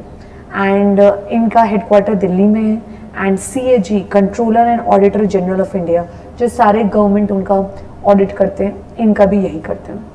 इनके पास कई सारी पावर्स हैं, सिविल कोर्ट की पावर्स है नफरा के पास, सिविल कोर्ट जैसा वैल्यू है इनका, लोगों को बुला सकते हैं, एविडेंस कलेक्ट करवा सकते हैं, ओथ पे टेस्ट करवा सकते हैं, अटेंडेंस लगवा सकते हैं, इन्फोर्स कर सकते हैं, कोई भी प्रकार की बुक्स वगैरह इंस्पेक्ट करवाने के लिए मंगा सकते हैं। एंड ये सीएस पे तो काफ़ी ज़्यादा स्ट्रिक्टनेस रखते हैं, मैंने आपसे कहा था, इनको अच्छा खासा पनिशमेंट सीए को दे सकते हैं, इनको डिबार किया जा सकता है अगर वो लोग गलत करते हुए पकड़े गए सीए, तो इनके ऊपर पेनल्टी है इंडिविजुअल सीएस पे 1 लाख की penalty up to 5 times, and firm पे अगर सीए की फर्म है तो 5 lakh up to 10 times penalty. Firm से उसको डिबार कर सकते हैं आईसीएआई से। तो ये सारी पावर्स हैं, मिनिमम 6 महीने के लिए निकाल सकते हैं, मैक्सिमम इंस्टीट्यूट से 10 साल के लिए। सो पेनल्टी भी है आपके ऊपर एंड आपको डिबार भी कह सकते हैं, बस जेल नहीं कर सकती है नफरा एज सच, सिविल कोर्ट की पावर्स है ना इसलिए। ठीक है, अपने को क्लियर हुआ? नफरा is an important topic, right? हाँ जी, तो अपन बात कर रहे थे सेक्रेटेरियल ऑडिट की। ये है असली टॉपिक बेटा जो आपके एग्जाम में आता ही आता है। ठीक है, secretarial audit obviously can be only and only done, अगर मैं बात करूं तो कह रहे मैम हम कर सकते हैं, हम कर सकते हैं। हाँ जी, सिर्फ और सिर्फ सीएस के द्वारा, एंड सीएस इन जॉब वाला नहीं, सीएस इन प्रैक्टिस वाला। ठीक है, सिर्फ यही कर सकते हैं। इनफैक्ट सारे रिकॉर्ड्स, बुक्स मेंटेन करने का काम, सारे कंप्लायंसेस देखने का काम सेक्रेटेरियल ऑडिट का है। As I said, statutory audit कौन कर सकता है? सीए। कॉस्ट ऑडिट आपने कहा मैम स्टैट्यूटरी ऑडिट सीए करता है, सेक्रेटेरियल ऑडिट सीएस करता है, एंड कॉस्ट ऑडिट सीडब्ल्यूए करता है। ठीक है, ये आपने कहा मैम ओके है, सॉर्टेड। अब सवाल ये, किन कंपनीज को ऑडिटर ये वाला चाहिए ही चाहिए, सेक्रेटेरियल ऑडिटर? आपने कहा मैम किन को चाहिए? देखो यार, लिस्टेड कंपनीज को चाहिए ही चाहिए। नेक्स्ट, जिन भी पब्लिक कंपनीज का पेड अप 50 करोड़ या उससे ज़्यादा है उनको चाहिए। जिन पब्लिक कंपनीज का टर्नओवर 250 करोड़ से ज़्यादा है, 250 करोड़ या उससे ज़्यादा, उनको चाहिए। एंड एवरी कंपनी, चाहे वो प्राइवेट हो चाहे वो आपकी पब्लिक हो, कोई फ़र्क नहीं पड़ता, अगर आउटस्टैंडिंग लोन आपके बैंक वगैरह से 100 करोड़ या उससे ज़्यादा है, सो यानी अगर मैं फिगर्स की बात करूँ तो एक तो लिस्टेड तो है ही है, पेड अप 50, टर्नओवर 250, और एनी कंपनी का लोन बोरोइंग वगैरह 100 करोड़। सो 50, 250 और 100। एंड फॉर्म नंबर कौन सा जाएगा आपका? MR3। ये इंपॉर्टेंट है, MR रिप्रेजेंट्स मैनेजर। फॉर्म का नाम नंबर है, हम कुछ उसमें कर नहीं सकते। ये क्वेश्चन एग्जाम में ना बहुत आता है, बहुत। It's a very important topic कि सेक्रेटेरियल ऑडिटर किन कंपनीज में चाहिए? Listed public companies, paid up 50, turnover 250, and any company जिसमें आउटस्टैंडिंग लोन 100 करोड़ है। Form number is MR3। ठीक है, that means we are okay. Next important बात, छोटी सी बात है, सेक्रेटेरियल ऑडिट उन कंपनीज पे, प्राइवेट पे भी एप्लीकेबल है जो सब्सिडरी हैं पब्लिक की। Ma'am why? Because they are deemed to be a public company. Such subsidiaries shall be deemed to be a public company, तो देयरफॉर हम उनको मानेंगे कहीं ना कहीं। ठीक, तो उनका सेक्रेटेरियल ऑडिट होगा। ठीक है, अपने को क्लियर? नेक्स्ट, LODR की ये रेगुलेशंस हैं, कुछ सेबी की गाइडलाइंस हैं कहीं ना कहीं कमेटी की, एंड 2015 ऑनवर्ड्स रेगुलेशन में अमेंडमेंट्स आए हैं 2018 में। सो ये आप हल्का सा रीड कर लें, इसकी परेशानी नहीं होनी चाहिए। बस इतना है कि जो लिस्टेड कंपनीज की अनलिस्टेड इंडियन सब्सिडरीज हैं उनका भी सेक्रेटेरियल ऑडिट होना चाहिए। यानी लिस्टेड कंपनीज हैं, उनकी सब्सिडरी है, वो अगर लिस्टेड हुई तो उनका होगा ही होगा ऑडिट। पर अगर वो अनलिस्टेड है, लिस्टेड की सब्सिडरी, तो उनका भी होना चाहिए। ये गाइडलाइंस में आया है 2018 के। अब देखते हैं इसमें क्या क्या आया है। हमने कहा कि उनको accordingly as per regulation 24A every listed companies and their material unlisted subsidiaries, main वाली subsidiaries shall undertake secretarial audit, यानी ऐसे unlisted का भी होगा और CS ही करेगा ऑब्वियसली इनको कहीं ना कहीं। कितने दिन में रिपोर्ट सबमिट करा जाएगा? With in 60 days from the end of financial year, यानी डेट आई कहीं ना कहीं 30 मई की। ठीक है, अपने को ये करवाना पड़ेगा किस किस को? लिस्टेड प्लस जो मटेरियल अनलिस्टेड कंपनीज है सब्सिडरी, मटेरियल अनलिस्टेड सब्सिडरी, उनको भी कराना पड़ेगा। क्लियर?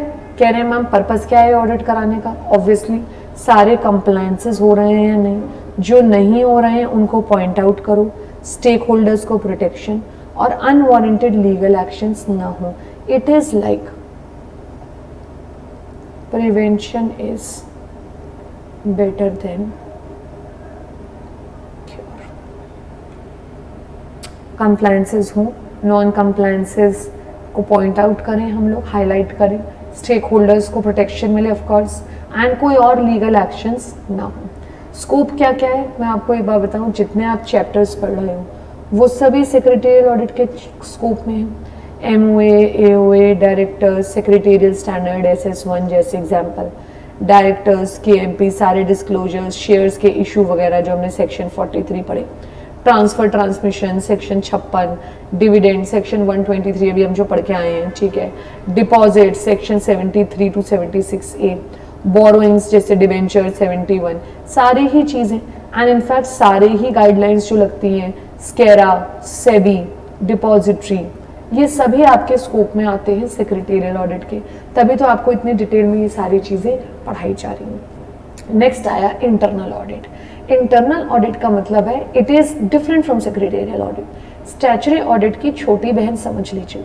इंटरनल ऑडिट का मतलब है कंपनी ने ही अपने अंदर साल भर ऑडिट करवाया है, ताकि स्टैच्यूटरी ऑडिट जब हो साल के आखिर में तो दिक्कत ना आए। इंटरनल ऑडिट वैसे तो ऑप्शनल है सेक्शन 138 में, बट कुछ कंपनीज के लिए मैंडेटरी है, ठीक है। First of course listed companies के लिए मैंडेटरी है, ठीक है। अनलिस्टेड पब्लिक कंपनीज के लिए, उनके लिए मैंडेटरी है जिनके फिगर्स क्रॉस कर रहे हैं 25, 50, 100, 200। कह रहे हैं मैम ये फिगर्स हम याद कर लें? हाँ, 25 करोड़ आपका है कहीं ना कहीं, मैं आपको बता दूं आपका डिपॉजिट्स का, नेक्स्ट पेज पे जाएगा वो, नेक्स्ट स्लाइड पे। डिपॉजिट्स या तो 25 करोड़ या उससे ज़्यादा है, या पेड अप 50 करोड़ या उससे ज़्यादा है, या आपका कहीं ना कहीं आउटस्टैंडिंग लोन 100 करोड़ या उससे ज़्यादा है, एंड टर्नओवर 200 करोड़ या उससे ज़्यादा है। So the figures are simple, याद करने का तरीका 25, 50, 100, 200, ये पब्लिक अनलिस्टेड कंपनीज हैं, ठीक है। और इनमें से 2 पॉइंट सेम रिपीट होंगे प्राइवेट कंपनी में, 100 और 200 वाले, यानी लोन आउटस्टैंडिंग अगर 100 या टर्नओवर 200 तो आपको इंटरनल ऑडिट कराना जरूरी है। सो दैट मीन्स अगर मैं वैरायटी बताऊं ना आपको तो ऐसे बनती है कुछ, देखो लिस्टेड को तो मैंडेटरी है, ठीक, फिर आई अनलिस्टेड पब्लिक, इसका हुआ 25 करोड़, 50 करोड़, 100 करोड़, 200 करोड़, याद हो गया तरीका। नेक्स्ट प्राइवेट कंपनी जिसके फिगर 100 और 200 वाले हैं, ये वाले और ये वाले, इनके लिए मैंडेटरी है। और मैम इंटरनल ऑडिटर कौन कौन हो सकता है? कोई भी प्रोफेशनल आदमी, CA, कॉस्ट अकाउंटेंट, CS, कोई भी जना जो BOD डिसाइड करे, ठीक है। This is again an important topic, इसे अच्छे से कर लीजिएगा, ठीक है। That's it, and yes, I have certain health issues, so eventually I'll be taking the next class, right? Thank you so much for being so cooperative. Lots of love to you.